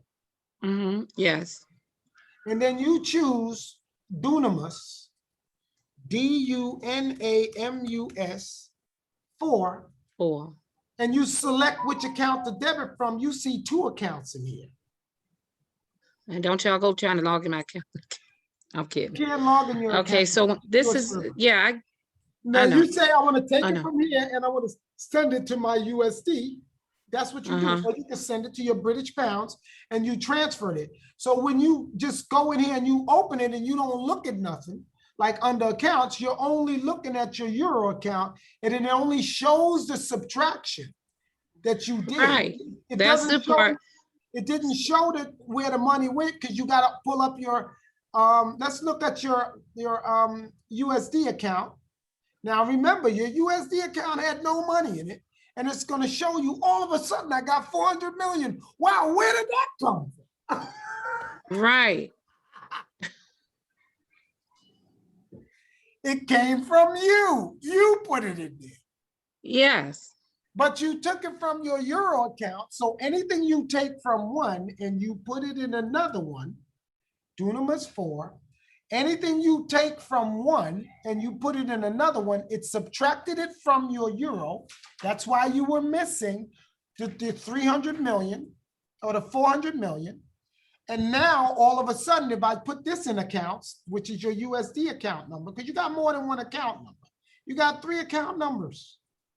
So you but only had funds in the Euro and the USD. But what I wanted to point, you didn't have any money in the USD in the beginning. You only had money in the Euro. You transferred it to the USD. Now? Yeah, your 2 transfers. Right. Well, that was the first thing you showed us when. Yes, sir. That was the first thing that you showed us. Look at your account. This is your USD account. And if you view the account, it's gonna show you when those deposits were made, and those are the same dates that the deposits came from your particular account. See, now your USD account has 404,217,800.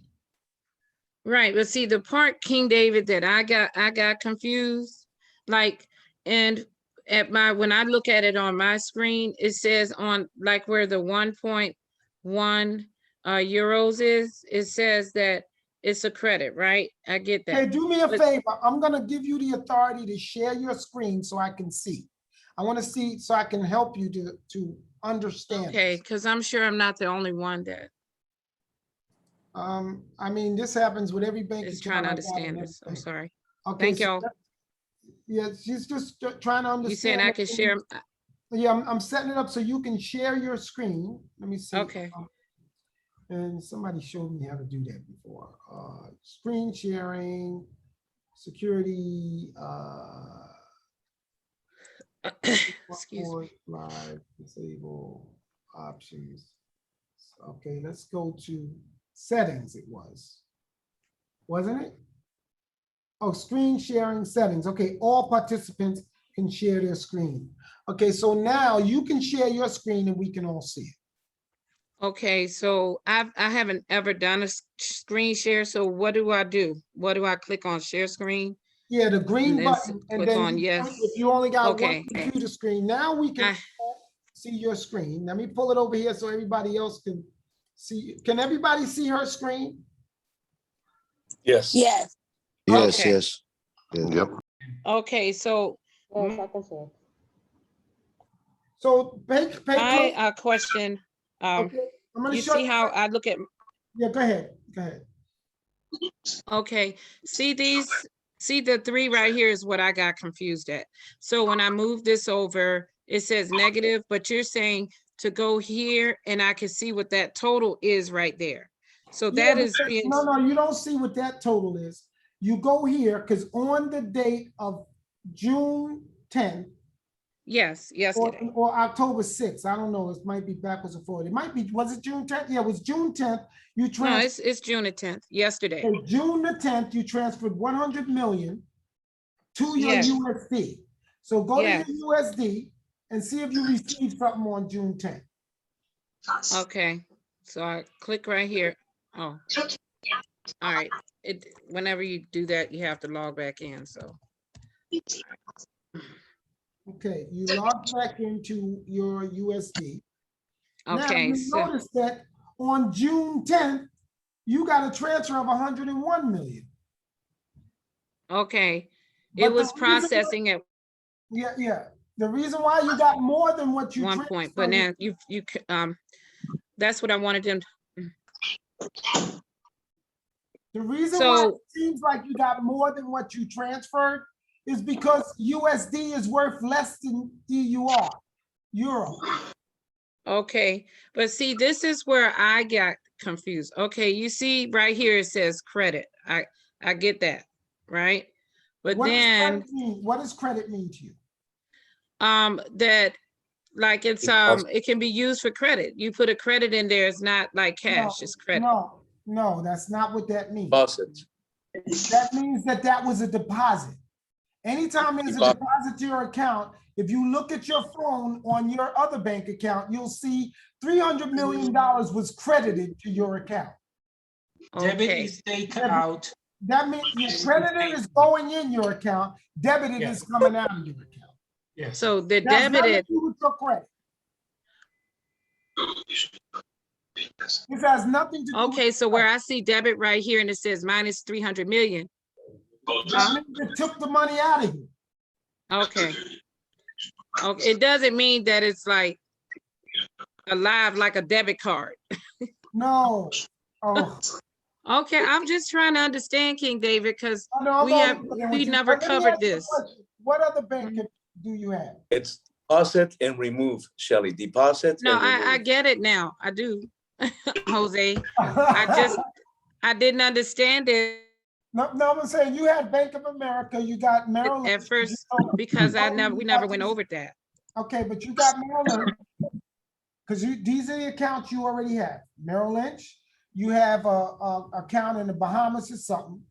And if Yeah, you look- RBC and Yeah, RBC, if you look at all those And bank- statements, they're gonna use debit and credit. Because that's what that means. That's nothing to do with a debit card or a credit account. That's cash moving in and out. okay. Okay, so King David, Yes, I'm listening. and me getting my project or whatever funded, because I think this is good because everybody needs to know, because everyone's gonna come with these questions. Does anybody else have these questions? I'm just curious. No, I'm not. No, me either. Listen, y'all have been around forever, so don't try to throw me under the bus. I'm new. Don't even try that. Like, oh, Okay, Shelley, I'll be the guinea pig with you. I'm curious. Pretend. With you. I'm curious, King David. Me too. Go ahead. Yeah. So you didn't understand what credit and debit was either? See, now I don't even want to ask. I'm embarrassed. Let's explain it, please. Okay, well, should I take the screen back so I can give you the definition so you can understand it? Thank you. Yes, you can, sir. Yes. Okay, Thank you. you're Thank welcome. you. And thank you for your patience. You know why? Because I believe in you. Almost want to cry, y'all. I'm not getting. See, when you see the word credit card, Jeez.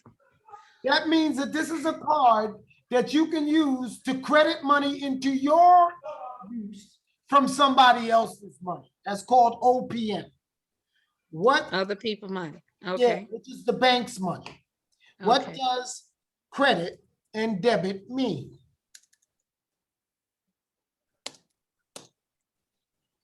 Mean on my bank statement, because all banks have this.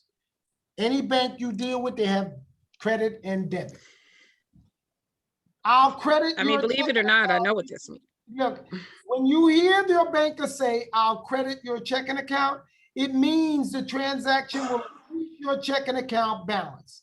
Conversely, if your bank debits your account, it takes the money out of your account. To credit your account, puts it in. To debit your account, it takes it out. Okay. Yeah, I understand that. I just didn't understand it with this account. Okay, but it's with every account. I'm sorry. This is Gail speaking. Hi, everyone. Well, hello, Miss Gail. Hi, Miss Hi. Gail. I spoke with Shelley yesterday, and she was under the impression, from my understanding, based on the phone call that we had, that she was under the impression that credit means that she had actual funds in her account. I was trying to explain she it does based have on actual I do. funds. No, those are real I funds. mean, funds that she can actually go and withdraw for her project right now. Like go to No, the you bank. can't withdraw those. Why can't you withdraw them? Explain to her why she can't withdraw because she didn't Because understand. those funds are being used as collateral. They are not to be withdrawn because the funds came from where? Where'd these funds come from? U.S. Capitol. Your account, Your Highness, your account. Yes. They came from my account. What did I spell it again? Let me just. And by the way, King David, just for the record, Monica wanted us to have more clarity, and which is why she wanted us to add Miss Gail. We just want to make sure The way we're that gonna clear this is we're gonna go back to the SMART plan so it can explain to you why we're even giving you this money. Why do you need this money? Because if you go to your bank right now, even at Merrill Lynch, and you tell them, I want a $500 million letter of credit, they're gonna say, okay, we will issue you this letter of credit. Where's the money you want us to block? Then they're gonna open up your account and they're gonna find $5. They're gonna say, well, we can't give you a letter of credit for 500 million because we need to block your money to issue this instrument to mail it out. Yes, guarantee, You to have a deposit guarantee. in your account for that amount for the bank accept to issue a bank instrument. Because the instrument itself has to be cash backed. Base it on something. Yes, it has to be cash back. Let me just open up the whole smart plan so we can go through that section. And because you don't have the 500 million, US Capital was generous enough to say, guess what? We're going to let you borrow 500 million of our money in your own account, real money that can be verified by the bank, that you can block on behalf of a transaction, but you can use it, you just can't take it out. How do you use it? You use that money to show another bank that you have the collateral right now, so they will give you a credit line. Which is with the proof of funds, right? More than the proof of funds, it comes with a SWIFT MT760, which is called a documentary credit. These are SWIFT message types. Banks, if I transfer $500 million from Bank of America to Deutsche Bank, for instance, and if I send a 103, which is a single customer credit transfer, this is SWIFT messages. Let me blow it up so you can see. Okay. You see this? Yes. What is a single credit customer transfer if it says credit?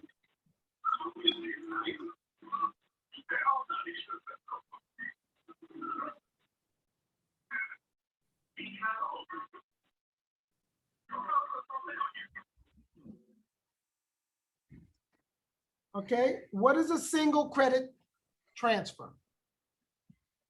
We just found out when you put money in your account, it's called a credit. So does the credit have to come from your other account, or can the credit come from an outside bank into your account? So say if I send you a straight wire, an MT103, and there are no conditions to this credit, right?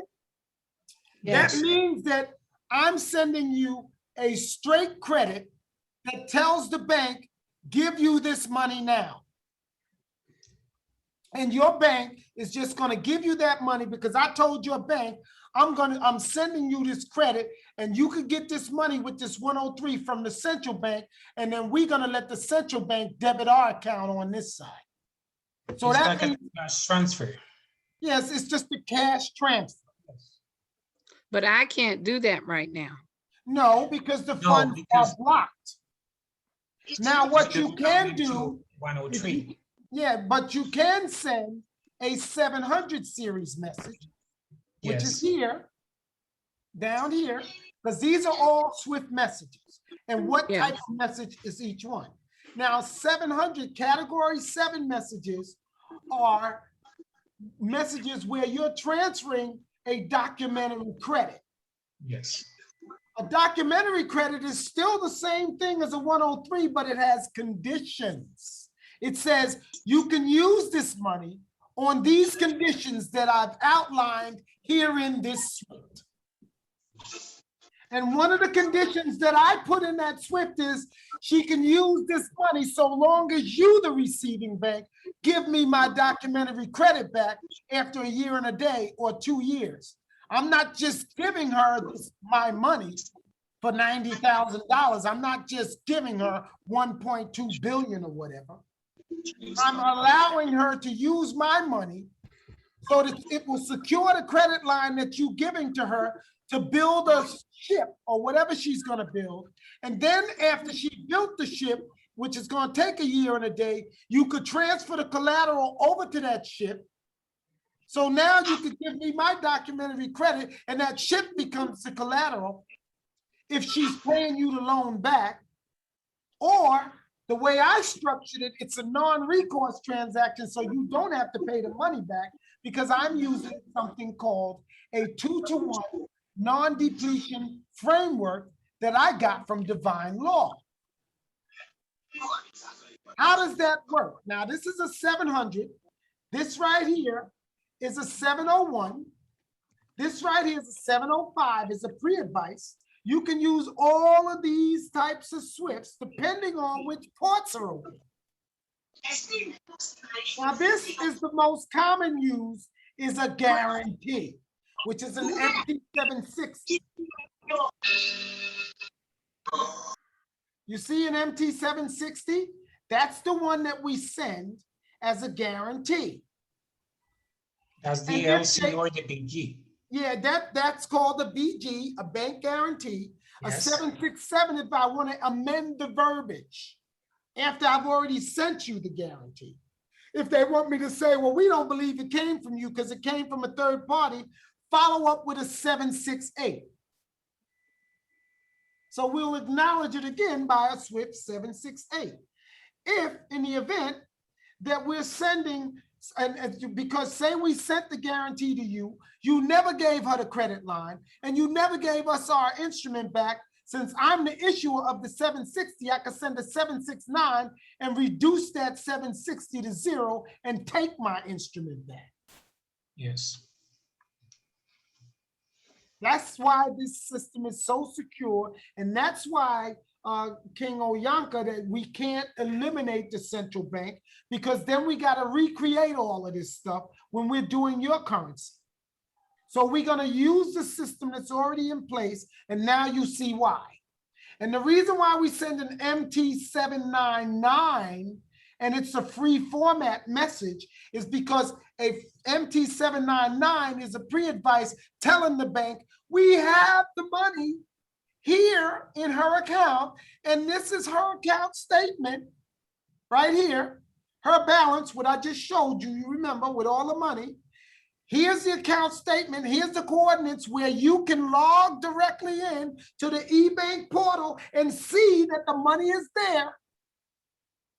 And now we block this money in her account. That's why it's called a non-depletion account, because you can't deplete the money, but you can transfer a guarantee against the money. If anybody don't understand, I'm giving everybody a minute to demute and make your statements before we go in to the next part that explains all of this. It's understandable. Thank you, King David. It's very understandable. Okay, and this is the reason why, Monica, I cannot send a 103, because unless you I received it. Yeah, and unless we send a 103 202, that's a conditional 103. It's the same thing as a 760, but without the guarantee. Got it. Okay. You'd be And better off everything getting the is in the 760. smart because plan. Yeah, yes. And all of this Everything is in the that you smart. had mentioned is in the smart plan. Right. And the 760 is the one that one of my other clients said that they wanted to go to Credit Suisse. Exactly. The reason why they want to Credit Suisse once the 760 is because Credit Suisse already understands that that 760 is money. Got it. Because it's a guarantee.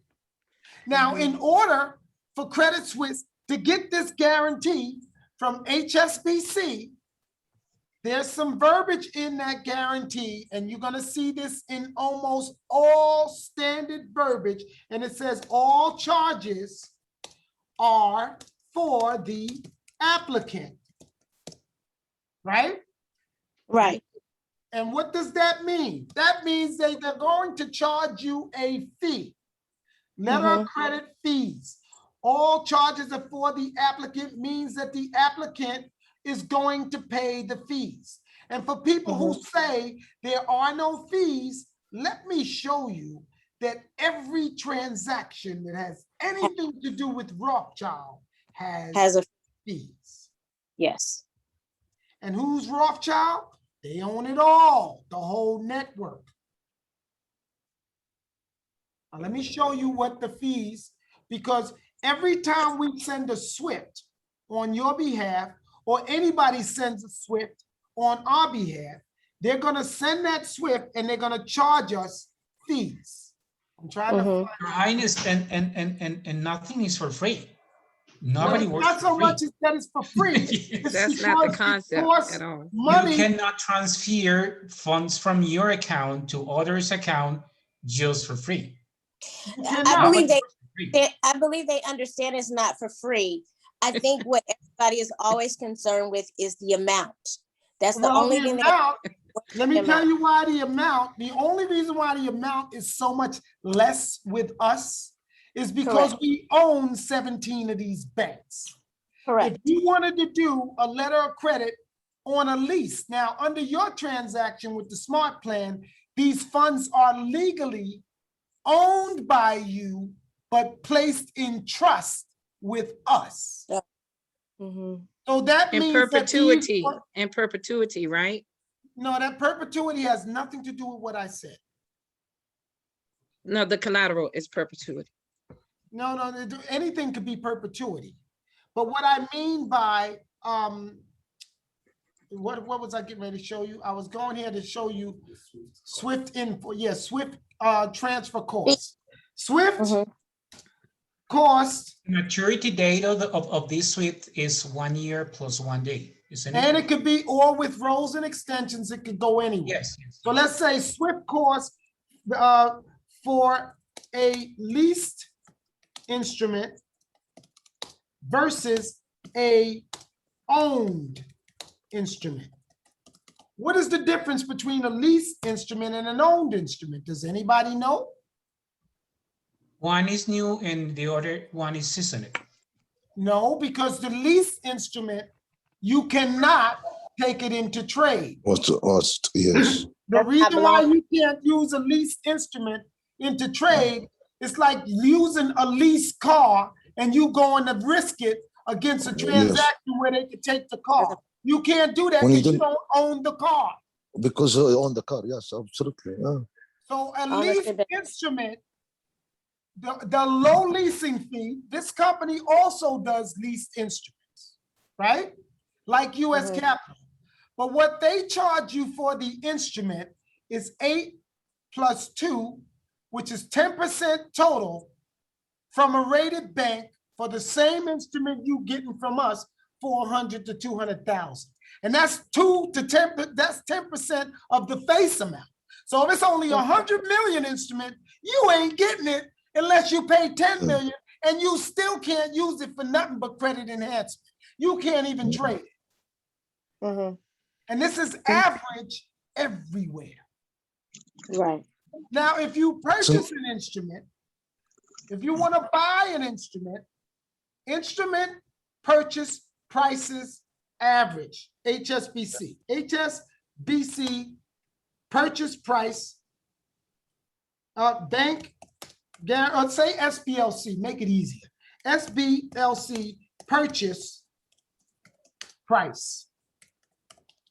Now, HSBC purchase price, they average anywhere around 60 to 70%, because at the end of the year, you're going to redeem this instrument for 100%.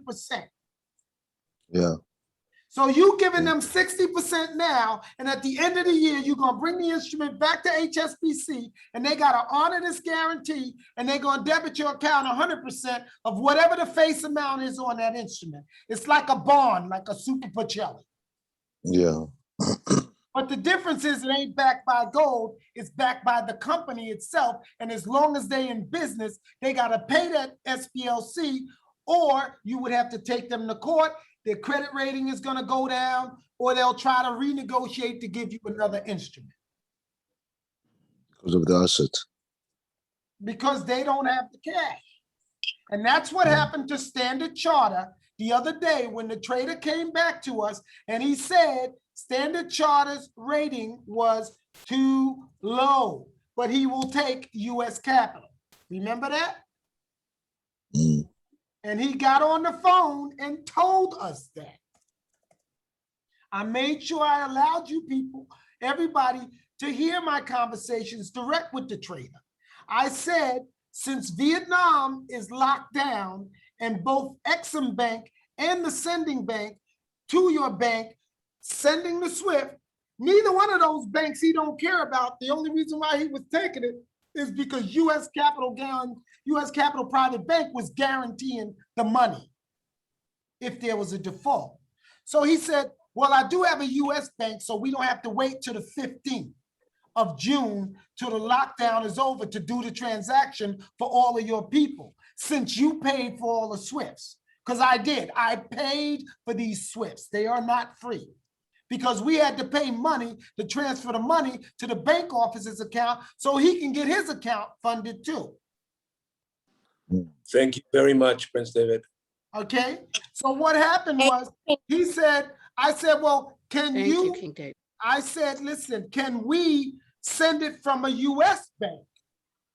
Because I have other people that can issue SWIFTs from Bank of America, Standard Charter, all these banks that are in the US to Bank of New York Mellon or whatever bank he wants it at.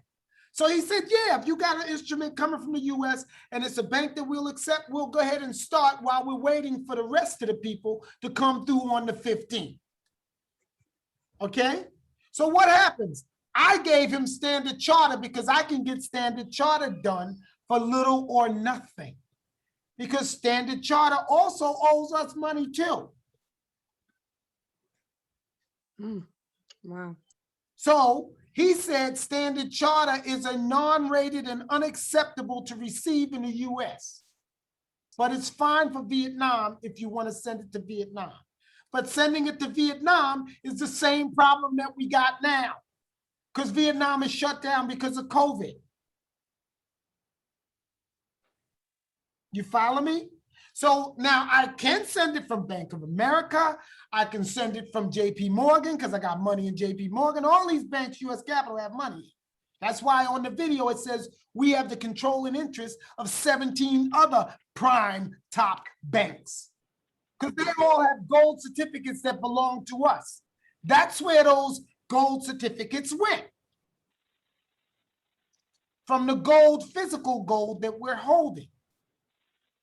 So now, the difference is that if I send it from JP Morgan or I send it from anybody else, they're still going to charge a SWIFT fee, although it's not 8% or 10% as a lease, which yours ain't even a lease, it's a purchase, which means that you normally should be paying 50 to 60% of the face amount of the instrument. You can't pay that. So we can't use them because I've already paid for the first ones that's coming from the other bank.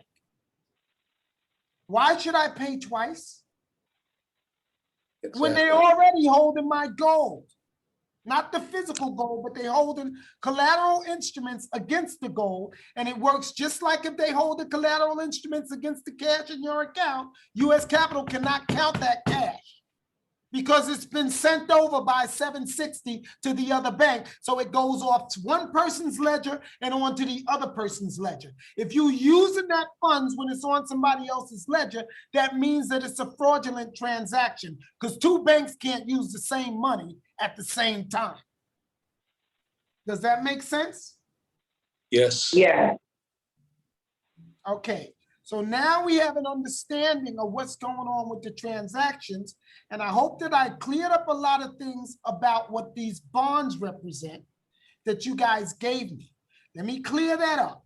The Super Pacellis that people are giving to me, I showed you that even though we did the valuation, the payout was not supposed to happen until we receive, in the IMF, we got to receive the Chinese yens. We didn't receive the Chinese yen yet. You know why? Okay. Because they were supposed to pay it in 2021, and everybody's having this COVID excuse, which is a reality. We see people dying every day. So they got the reason why they're not giving the Chinese yen in there, so we can use the SDRs, the special drawing rights that I spoke of in here. We can use the SDRs to pay out cash against these bonds. Either they'll get 57 million or we'll give them off balance sheet funds, like what you guys call gray screen accounts, blue screen accounts, all them off balance sheet accounts. That's what they are. Because those accounts is only money backed by gold. You can't transfer, you can transfer them anywhere you want. You can't withdraw that money. The only way you can withdraw that money is if I personally pair it up with some of the gold And even when I do that, I got to list on the certificate the numbers of the bonds that are related to the actual bars of gold that's going into that bank to let you draw down that money. That's why you don't have a lot of successful S2S. And they still they have to pay 5%. Even if they tell you you got to pay 5%, they're still, go ahead and try it. Don't worry, I'll wait. You won't be able to withdraw a dime, I promise you. Okay. You will waste your money. That's the broker charging you 5% because somebody told him that they can get it done, and that somebody don't know that they got to come to me first. Or they do know and they're trying to make 5% because I do not charge them to clear those bonds or to do S2S. I don't charge. The project just has to meet the requirements of the document that gave me the off-balance sheet funds that you will find in this particular document. I'm going to give you another document called the Infinity Cash Accounts document that is the only backing of those accounts that relates to those accounts and the gold backup relationship. Okay, so let me show you. This is what those accounts represent. You guys have seen all of these people coming to you with all of this stuff, Marcos funds and Marcos gold and all of that. Well, ain't no more. It's gone and it's been moved already. You see, these are bonds. This gold bullion, this 5,000 metric tons is a bond. That's what it is. Okay, so let me show you something. Let's go to gold bullion. Or right here, we have the Infinity Cash accounts. And you will see there is no charge for me to monetize these S2S. That's my responsibility to monetize it. But no, nobody want to come to me to get it monetized because either their plans are to do something fraudulent with the money, which is not acceptable. This was turned over to me on June the 30th, 2015. Okay? And this includes all those off-balance sheet funds. And every one of them, the account signatories are either White Spiritual Boy, Spiritual Wonder Boy, King Solomon, King David, Prophet Muhammad, Unknown Man, Rothschild, or Dragon Family coded accounts. All of those particular accounts is coming from that gold. And that's not money until I put the gold next to it. Then it becomes money. So you can't take none of this money out unless you come to the table. See, this is all the transfers. You come to the table and you say, I got these type of projects. Livelihood development, scholarship. I don't charge it. I'll authorize the transfers, and especially since these banks have MTNs and gold-backed securities from us anyway, they're going to pay the money out. Because whatever they pay out, they got to put our instrument in there so the balance doesn't change because it's non-depletion, just like the non-depletion accounts you have in U.S. Capitol, Shelley. It's the same thing. And all of these accounts, including the Federal Reserve and everybody else, these are non-depletion accounts. That's why people can't understand why I could transfer it from Bank of America and I seen it show up in Wells Fargo, but I can't take it out. Duh, you just transferring numbers. That's you me, can't King take David. it out till you get King the David. gold back up to put in there to save the actual number that is in there in the balance. That means any bonds there, if you don't give them the approval against the asset, it's nothing, zero. Exactly. Well, but King David, how China raise up again if they lost all this gold?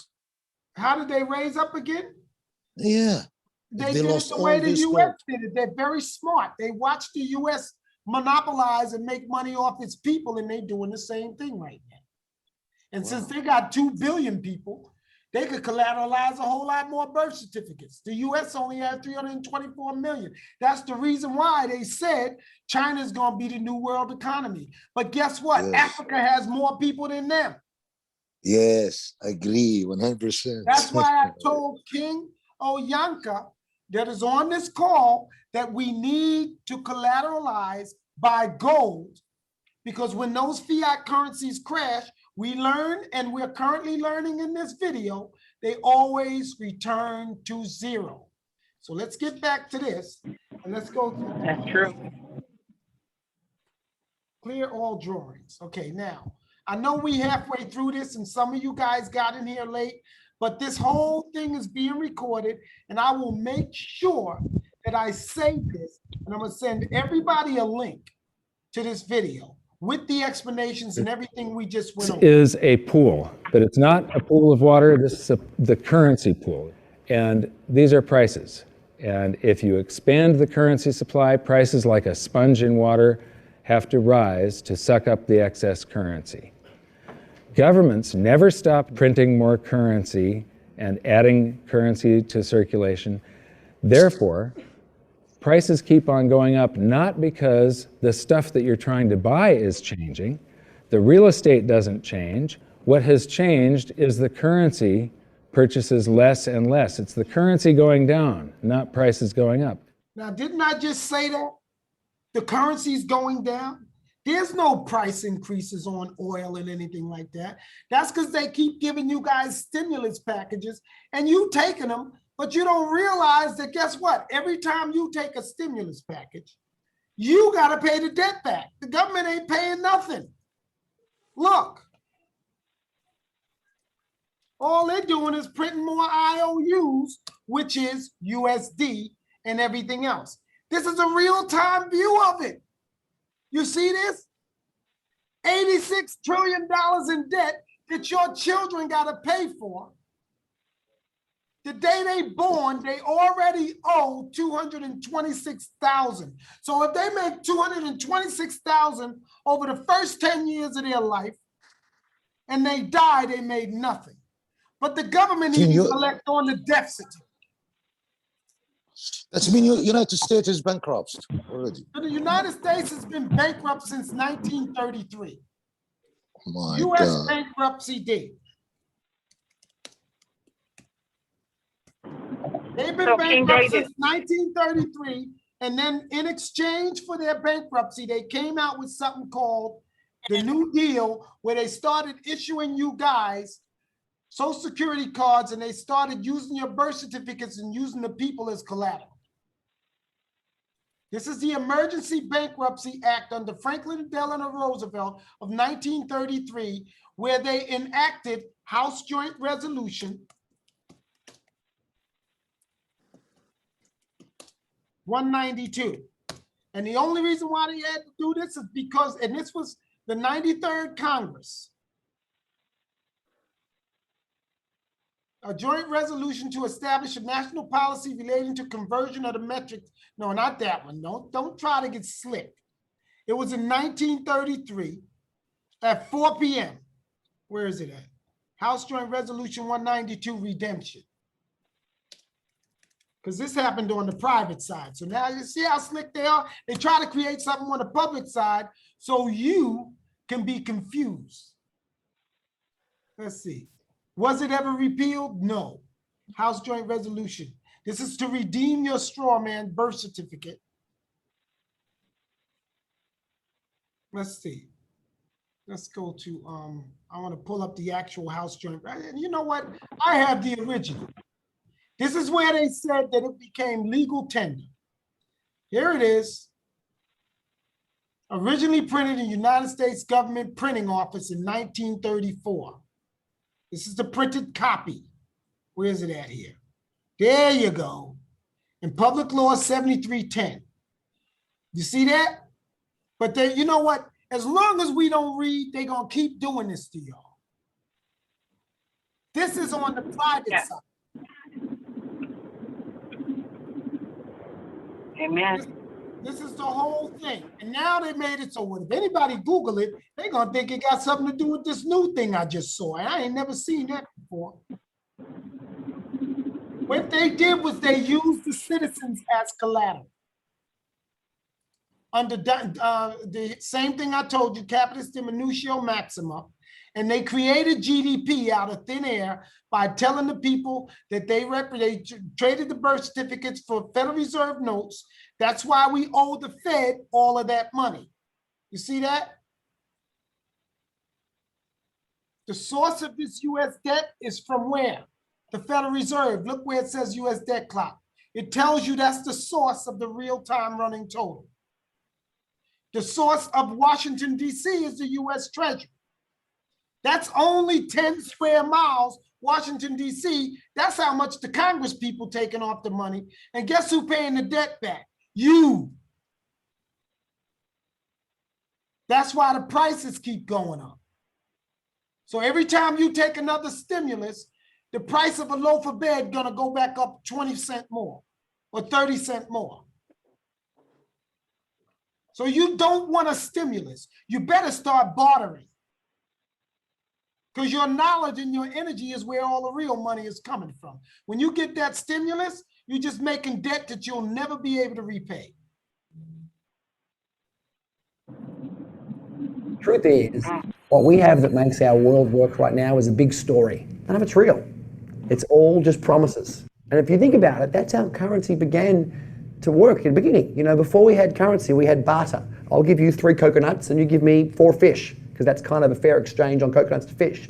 But that got complicated, so we had to invent this thing called money to be a divisible, portable medium of exchange. And the challenge is that we lost that a long time ago when we lost having things of value be our currency. And now we have this thing called numbers and accounts. But trust me, it is not real. It's a big made-up story. One of the biggest make-believe stories ever is called quantitative easing, which sounds complex, but it's really just a smoke and mirrors term for currency creation. QE started with the banking bailouts back in 2009. This currency was created out of thin air and then given to the banks, who paid themselves record bonuses in reward for crashing the world economy. This is a global phenomenon, but all you have to remember for now is that whether it's QE bailouts or stimulus programs, these are all just voodoo, hocus-pocus terms for increased currency creation. I believe gold and silver will reassert themselves as money. And when they do, there just isn't enough. And their purchasing power is going to go up many, many, many times. Egypt is an amazing place. There's a franticness about it, and utter chaos, especially like the traffic. But when it comes to like all of the merchants that are trying to get every last dime out of you, you get fleeced to the point where you come back with an empty wallet. But you know what? They're amateurs compared to Wall Street. In the past several years, I've spoken in many countries about the crisis that's coming, and a lot of people think that they're going to be okay in their country, that it's only going to happen to the United States or maybe the United States in Europe. But what they don't realize is that this is a global phenomenon. I got to show you something here. This is base currency in the United States. This is the number of paper dollars that exist, basically. It took 200 years to go from no dollars in existence to 825 billion. And then we had the bailouts, and then we had QE1, quantitative easing 1, then QE2, and then we had QE3, and then QE4, and then soon we're going to have QE57 and QE382. And it isn't just here. This is what the Canadian currency supply looks like. This is Australia, South Africa, Russia. Now, this starts out in just the year 2001, and this is like 18 times more currency in existence in a little over a decade. Here's Singapore, same story. Look at that, since the crisis, just bam. India, China, every government on the planet is doing this insane deficit spending and expanding their currency supplies, doing bailouts. And history shows that there is no example of this turning out well. It is sometimes amazing that we haven't experienced more inflation than we have. If they keep expanding the money supply so vastly, why aren't our prices growing faster than they really are? And the answer is that a good chunk of the money that the Fed created has been shipped overseas. I remember early in my research, I heard this expression that the Americans have exported their inflation. I thought, what is that? How can you export your inflation? Put it in a box and send it out? What do you do? Well, now I understand. You export your inflation by simply sending all these dollars that you created to these other countries, and then they send you their refrigerators and their cars and whatever, their TV sets. So you get hardware, and they get little pieces of paper. It's a great deal for the American people for a while. For a while. Sooner or later, all of those pigeons come home to roost.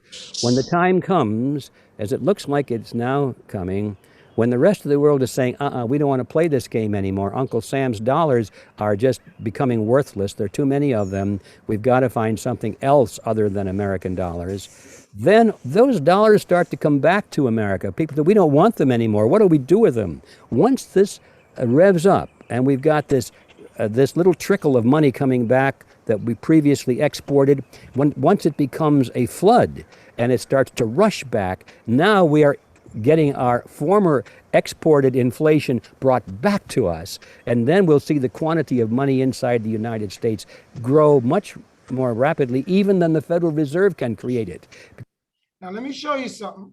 I know I keep stopping, but I need to show you these things so you can get a better understanding of what I meant when I said these hangars that are full of money in these airports that was signed over the US Capitol, because they want, oh, what are you going to do with the money?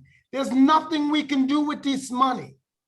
Because if we put it back in the money supply, it's going to collapse the economy. That's what he's talking about, sending all this money back to the US for redemption. They can't redeem it with nothing because they ain't got nothing. They got the people backing the money. And if the people ain't working, you really ain't got nothing because you ain't got the energy of the people. You follow what I'm saying? So now all this currency is sitting in airports around the world, sitting with people that shipped all their goods and services back to the US, but they can't use their money. Even the Fed won't clear it. Because we're getting a previous money back. And that's when we will really see the tanking of the US dollar in terms of what it will buy. During the second round of quantitative easing, global food prices went up 60%. And this created a humanitarian disaster for the 2 billion people on Earth who live on less than $2 a day. These people were hungry to start with, they became hungrier, and some of them started overthrowing their governments in North Africa and around the Middle East. So quantitative easing was the spark that ignited the Arab Spring. So that's it. When you create money, you get some sort of inflation. It just depends on where the inflation goes.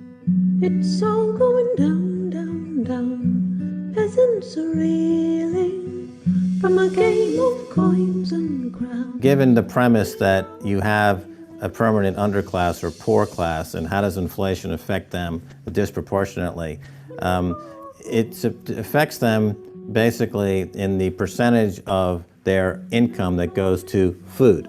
And we see this as a ratio, and we know that there are some danger points. For example, in Egypt recently, once that ratio got to 40% of income going to food and the price of food rising due to inflation, when it got to 40%, that's historically a point where people actually stage a revolution. That's exactly what we saw. The French Revolution, similarly, was all around the price of food getting to a certain critical point where people simply, the risk reward for revolution was favorable toward revolution.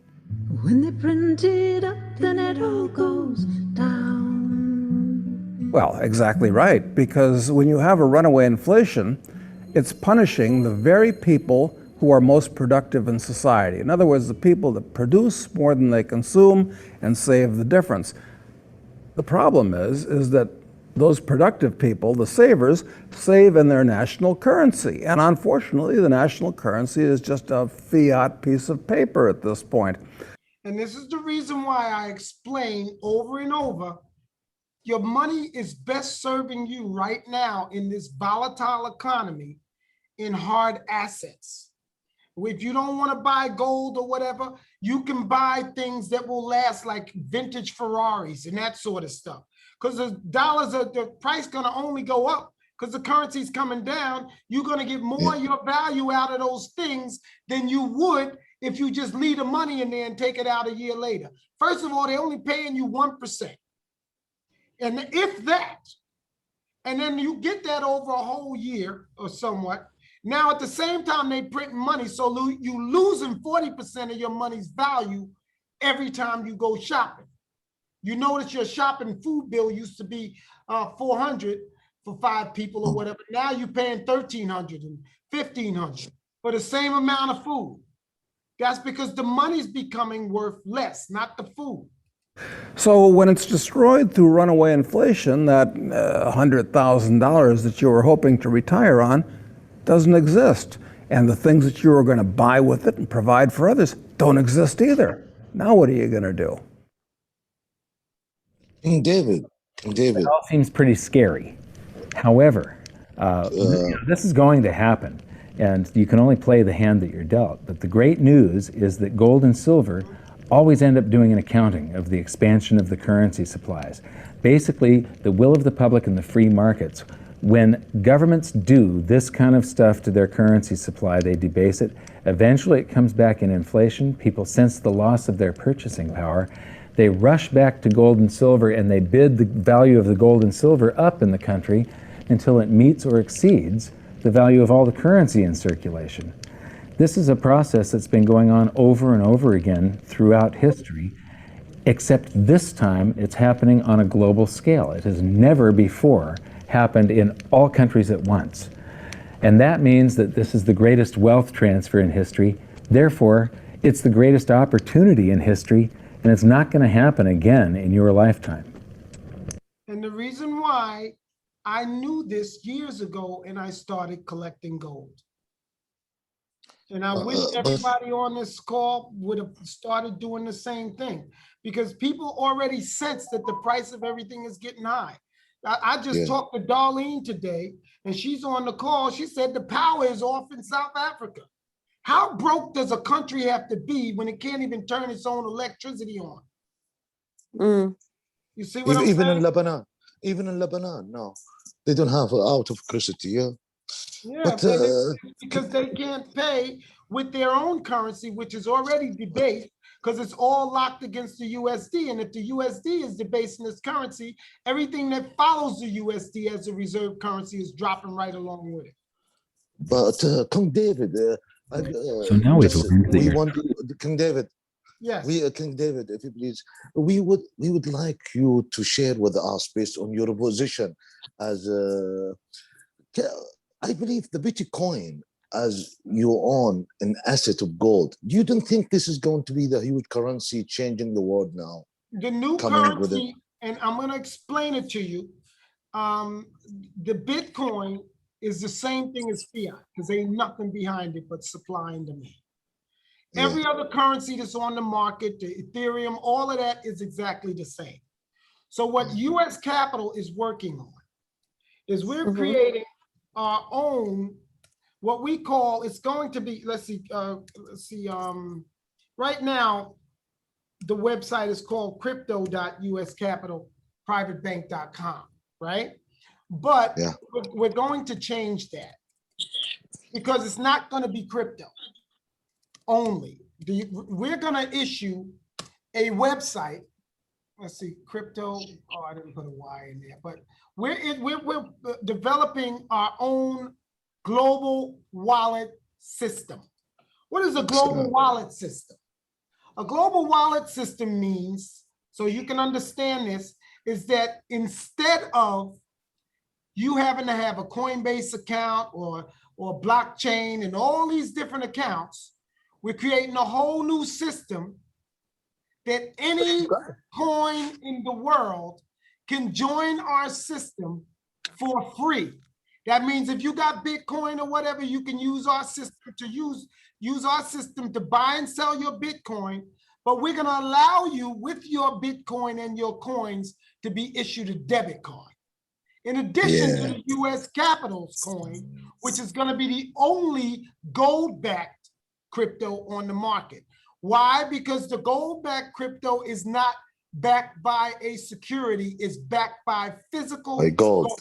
Wow. Now, in addition to that, since we're using physical gold, the same site is going to also house the foreign exchange, where our coin will be also listed as currency. So that means David, that if you want to take our coin and convert it to currency, you can convert it to any currency on the planet, because our coin is not a coin, it's currency. it's a gold currency, yes. Gold. Yes. And the thing is that it's going to have a store of value because it's pegged against the price of gold instead of the price of supply and demand, which means that gold stores its value. In addition to that, all of this stuff about Ethereum and all these places like Coinbase and all that, well, if it's not trading on Coinbase, people can't buy it. Well, all of those websites will be no more. And the reason why is because we're going to use. Let me. In case that comes. Okay. Now, the reason why all of those websites will be irrelevant after the launch is because all the people that have a Coinbase, all the people that have a blockchain account, and all of these different types of accounts that are out there right now can merge those accounts and their wallets, and they can transfer them to our own portal. But the difference between our portal and everybody else's portal is that we're not going to charge anything for transactions. So every time they charge a transaction on blockchain to buy and sell Bitcoin, you won't have to pay nothing to us. Because what we're trying to do is universalize the wallet itself.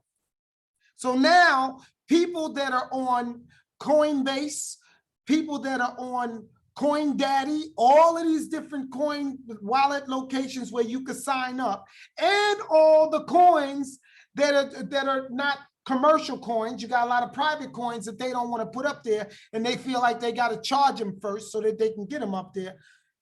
All of those people can come to us, and we will list all of their coins for free. And all of those coins will be in that system with the market, the market analysis of the coins, the trades, the buys, the sells. You're gonna have full details. It ain't gonna be like the rest of that nonsense on each coin. So there would be no reason for them to even use the other wallets. Our own wallet is still going to be running on the same backbone, the blockchain and the Ethereum, but the control will be given back to the client. You should be able to buy and sell and transfer your own coins in real time. You don't need to send it to somebody and put in a request and wait for them to go ahead and execute it. You might execute your coin 10 minutes later and you bought it at 30 and now it's going down to 22 and you just lost 8. Because there's a time difference in between transferring, buying, and selling. So we're using the same type of algorithm and formula for the site that they use on standard real-time trading, but for crypto as well. I told you I was going to revolutionize this whole system. And we're the only ones that can do it because we have the currency and we have the commitments and the gold that we can back up in the central banks, so that if you have coins, you can cash it in for cash, or you can even receive a debit card and swipe it for the balance of what your coins is, whether you bought them or sold them or not. That's why this is a universal coin. Excellent, excellent. Now, this is the reason why U.S. Capital has been so busy working on this coin release. And I told you guys I'm going to release it to the people with projects first so that they can get it. Because I know that once we release, we're only going to release a few of them. Once we release a few of these coins, they can't go no lower than the price of gold.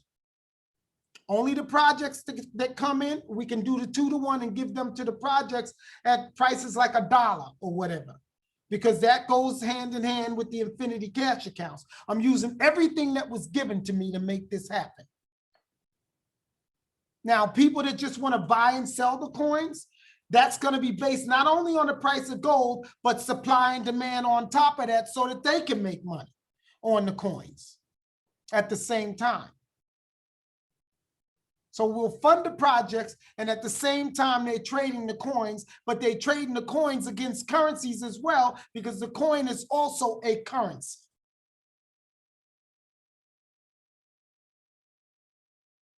And I'll keep going. If everybody's satisfied with that so far, I can go further.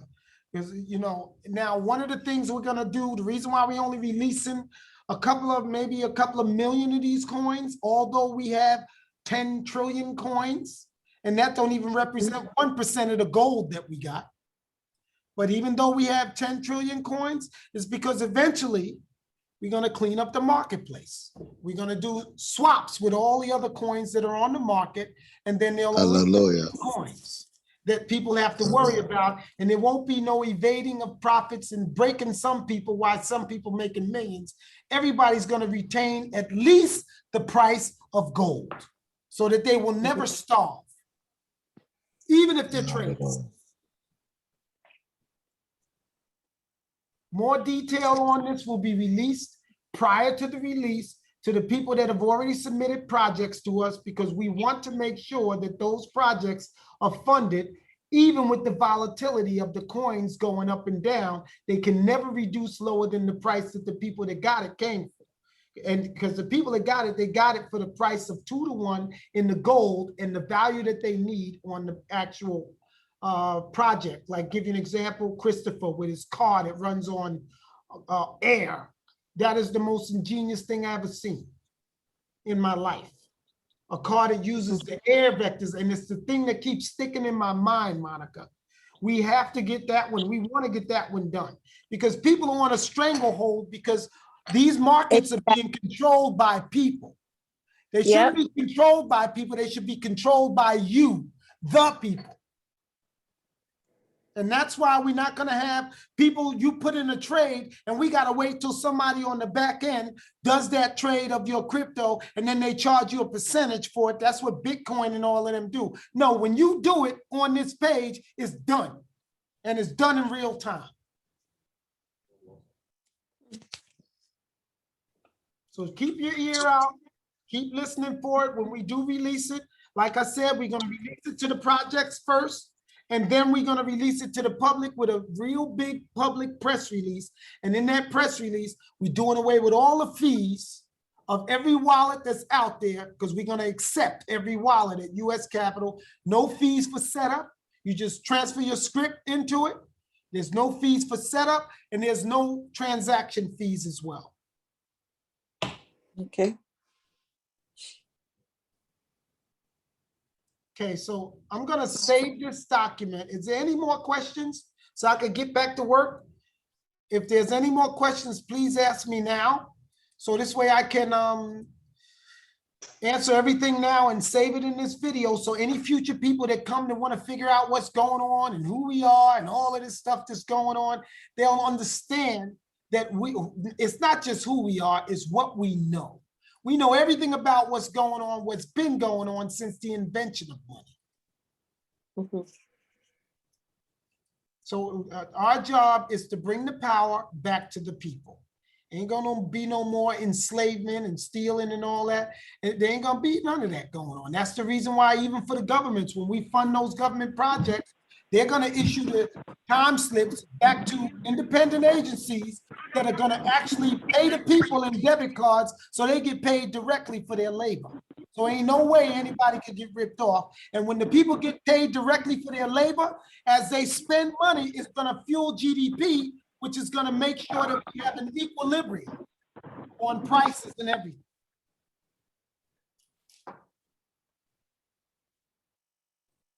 That will be good, because people are just stealing money all the way. But they won't be able to, because the money won't be in their control. It's going to be in control of, we're going to be paying people, even if they're getting currency, because in some of the areas in Africa, that's why I support the lumen, because we're going to take that lumen and make a Pan-African currency. So until we finish building the fiber optic and everything, getting them online, they can use that currency as a medium of exchange on the whole continent. For people that live in villages that ain't got no electricity. So they ain't got no electricity, they ain't gonna have no computer, and they ain't gonna have no phone to even transmit and do transactions with crypto. So that's the reason why we need the currency. And we need the Rothschild system in place. So we're doing the 2-to-1 to make sure the Rothschilds are satisfied too. Because we're gonna pay off all the country's debts, all of them. Pay them back. We don't care how rich they get. Because if the people owe, they gotta pay. It's just like us, we still pay for the slavery because we signed a contract.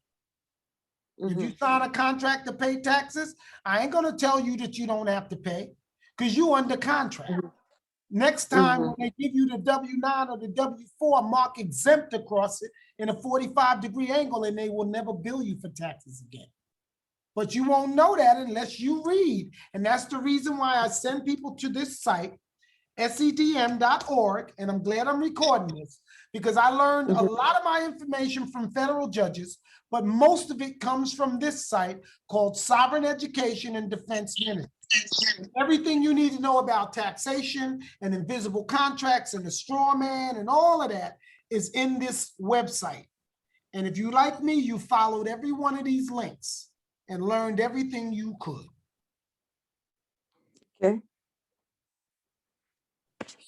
Okay, so any more questions? Can I go back to work? Yes, Your Highness. Go ahead. Yes, you can. Thank you very much. Just want to say thank you, King David. I appreciate you taking the time out to explain. Thanks, David. Thank you. And I love you guys. I really mean it. And God loves you more than me. Thank you. And that's why he's trying to free his people. He ain't say, see, y'all thinking, oh, they free. No, we was free in 400 years in 2019, but now everybody enslaved. So everybody got to get free again. First thing you do is go to get redemption, you know, get them birth certificates, get redemption, but don't do it all at once because we got to make sure that the payments keep going out to the Rothschilds after we finish and everybody's free. Okay, King David, I see this was recorded because I came in late because there was no power, it was off. What I'm doing is I'm going to put this up on my YouTube channel. And on that YouTube channel, I'm going to send you the link to it right now. Let me put it in this video. Everybody can see it. My YouTube channel for U.S. Capital Private Bank. I'm going to put this on the YouTube channel so that once you guys get the YouTube channel, you just go to my videos, which is here. Your videos. These are all my videos, but I'm going to go to my YouTube channel. Let me see, how do I get to it from here? And can somebody paste that into the U.S. Capital Private Bank group window, please? I'm pasting it in there right now. This is my YouTube channel, and there's a lot of videos in here that you really need to look at because these videos are further training in all the stuff that you have been learning today and so many other subjects that apply to you and your life. And this is the reason why there's not a lot of hits on here, because people don't like education. You know? People don't like it, but I'm telling you, it's the key to your success. It's the key to mine. I didn't have all of it. They had stolen it all from King Solomon years and years ago. And it went full circle. It went through Khazaria, then it went straight to China, then from China to Japan, then to the Philippines, and now it's back with King Solomon's ancestor. But the point is that a fool and his money is very soon parted. If I did not do all, look at all these videos on here. You see this? Yeah. This is some powerful information. You need to go to this webpage, subscribe. If you don't want to subscribe, you can just forget about that because it ain't even for money. It ain't even a monetized YouTube. So you can go ahead and go, because I don't need their money. I got way more money than Google and YouTube, you know? So the point is that it's to get the message out. So you go to this page, you subscribe, so every time you could get a notification of something else that I'm, a notification of something else that I'm publishing. I publish these things because it's time to wake up. No more time. Amen. My people are destroyed for the lack of knowledge. Who's my people? All of Adam's children. Amen. Yes, I'm Hebrew, but when we was acting up, he brought the Gentiles in. And he said, guess what? The wedding hall was filled with guests. And then there was one Hebrew that got in here. And he said, friend, he asked, how did you get in here? Because you're not wearing wedding clothes. Look that up in Matthew 22. Okay, once you get all of that down, you look it up in Matthew 22, you'll understand what this whole thing is about. It's about the elevation of the Ruach HaKodesh. And I am not walking softly without carrying a big stick. Amen. God loves you guys. We love We you. love you too, David, King David. Yeah. And when are we having the Bible study again? It's usually every Sabbath, but lately I've been really doing a lot more studying on the Sabbath. But I'm going to start teaching because you know that when he say the cup is empty or your cup is half full, what he's talking about is that freely you give it. I mean, freely is given you, freely you give it. So when God gives you a blessing, you're supposed to pour it out amongst the people. So if he gives me a glass of assets or water, I pour it out on the people. Then he gives me another one, I pour it out. So if he has to keep giving it to me every day because I pour it out real fast, he's gonna get tired of walking back and forth. So he's gonna give me a bowl next time. And then once he give me the bowl, I keep him running because my audience is growing of people in need. So then he's gonna have to give me a swimming pool. And that's what he did. So now I'm emptying the swimming pool out. And now he's going to have to give me an ocean of blessings, which he did. Amen. Amen. Amen. So we can share those blessings with the sheep. Hallelujah. The sheeple. And the sheeple are not only Israelites, they're the multitudes in white too. If you understand what I'm talking about, that's what he was talking about. There was a vast number. I understand the scripture by the Ruach HaKodesh. And the knowledge. It comes from both. It don't come from one. Yes, there was King David, I have a really quick. Yeah, go ahead. Sorry. There's a lot of injustice in what happened to the Hebrews over the years by all these people. But once I realized it was because we sinned and we made a covenant, I realized that a lot of the things that happen to us will only be corrected if we stop sinning. It ain't got nothing to do with all this free gift and all that. So you don't understand what he meant by the free gift. I'm telling you, you don't understand because I hear what you guys are talking about and you don't know him. I know him personally. I've been there. I've died and come back to this place. And against my will, I didn't want to come back here. You think I want to be here? You could keep all this gold and everything. I don't need this. But Mashiach needs all of this and all of y'all to get your thinking caps back on and study to show yourself approved. That's what he needs. And there'll be no more starving. There's not going to be any more war, all that stuff, because now we're sorting things out. We becoming solution providers because he said we're going to do greater things, and I'm doing the best that I can while I can. Amen. So go ahead, Shelley, because I got to get back to work. Okay, my question is, when you teach on the Sabbath, can I was studying a little bit on in regards to the prayers and like a communion that happens. Can you teach on that a little bit? Yes, this week I will teach on that because there's a lot of misunderstanding out there on it. And when, like I said, I am Joseph David Jeremiah. Jeremiah is the prophet that just opened his mouth. That is me. All I do is open my mouth, and you've heard me, Shelley. I don't plan nothing. I ain't trying to plan nothing. It just goes. God takes over because I'm learning too, right along with you. And Yahweh Shai is right there.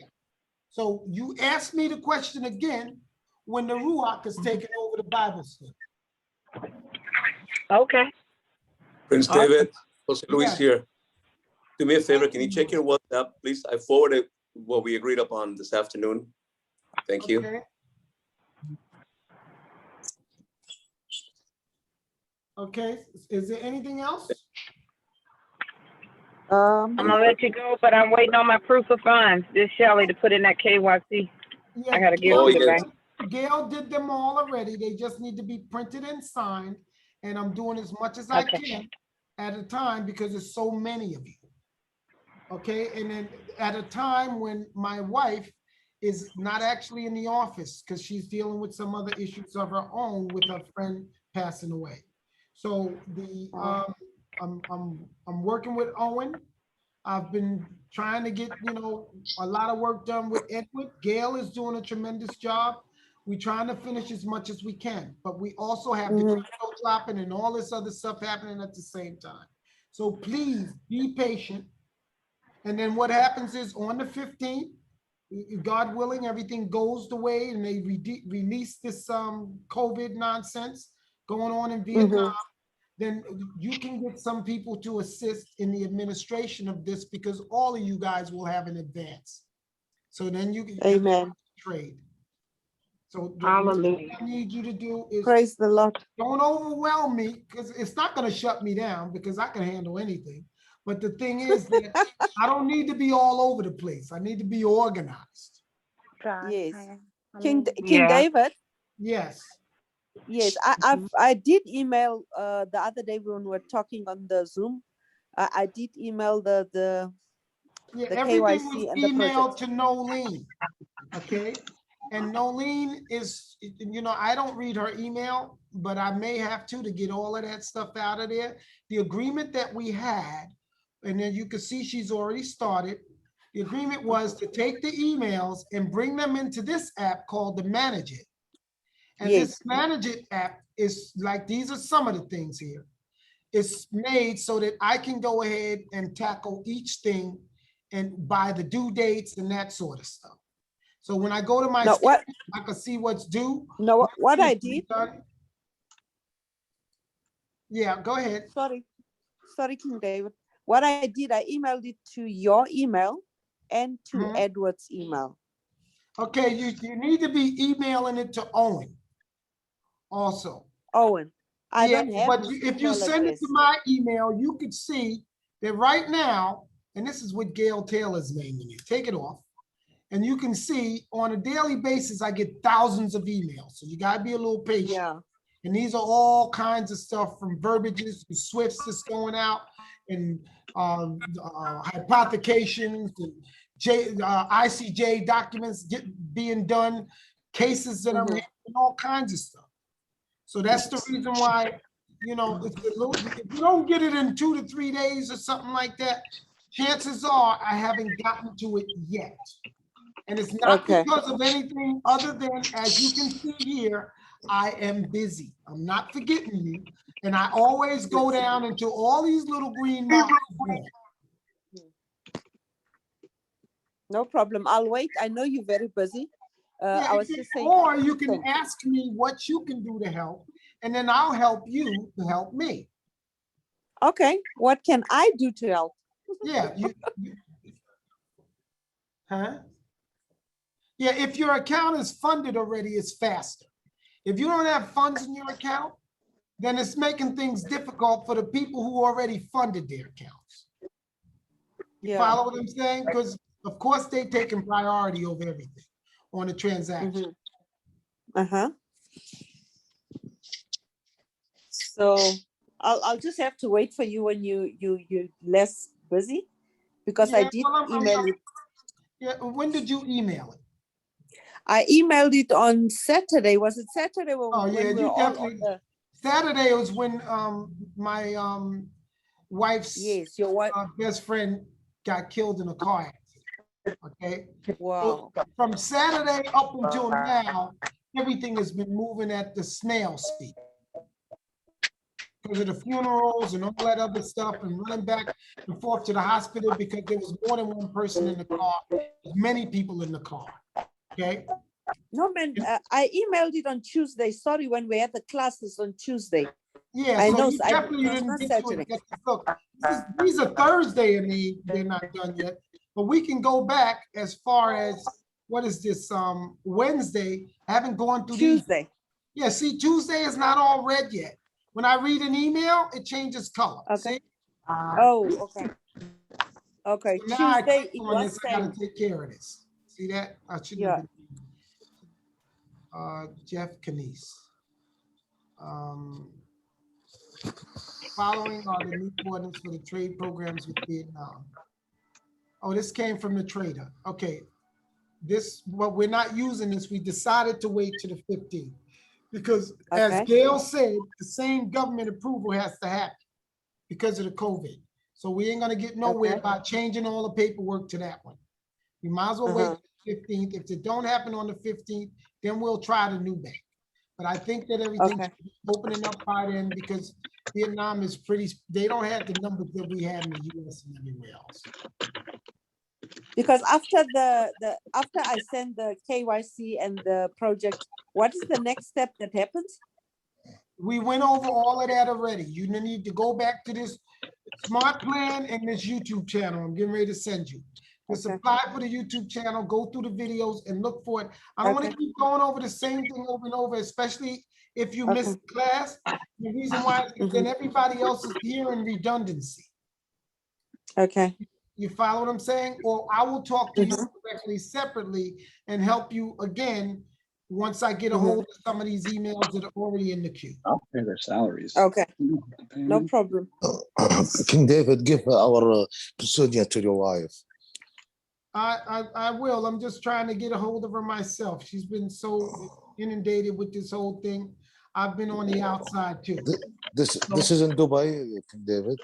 Yeah, the local that was passed away was a local. He's a Dubai. She's a Dubai. The family was a Dubai local.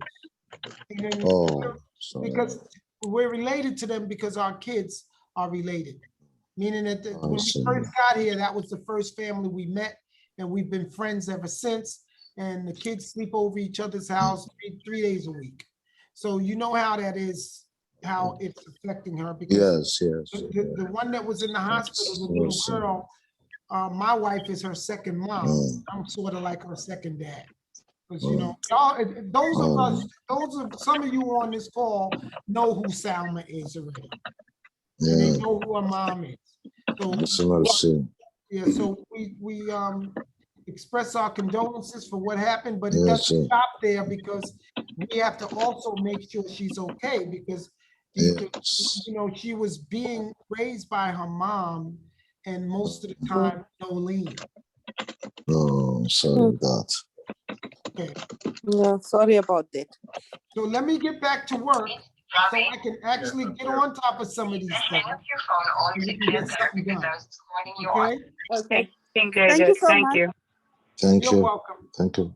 Thank you, Gospel. Thank you guys for tuning in. And like I said, go to the YouTube channel. I posted in this and register for the YouTube channel, whatever they call it, subscribe or whatever, so you can get a notification every time I pump another video. It ain't nothing to do with money because we ain't even got no numbers and we ain't interested in that. Because when you start dealing with money, then they start policing what you post. I don't want nobody policing what I post because I post the truth. And the truth need to be out there. Okay? So thank you so much. Thank you, King David.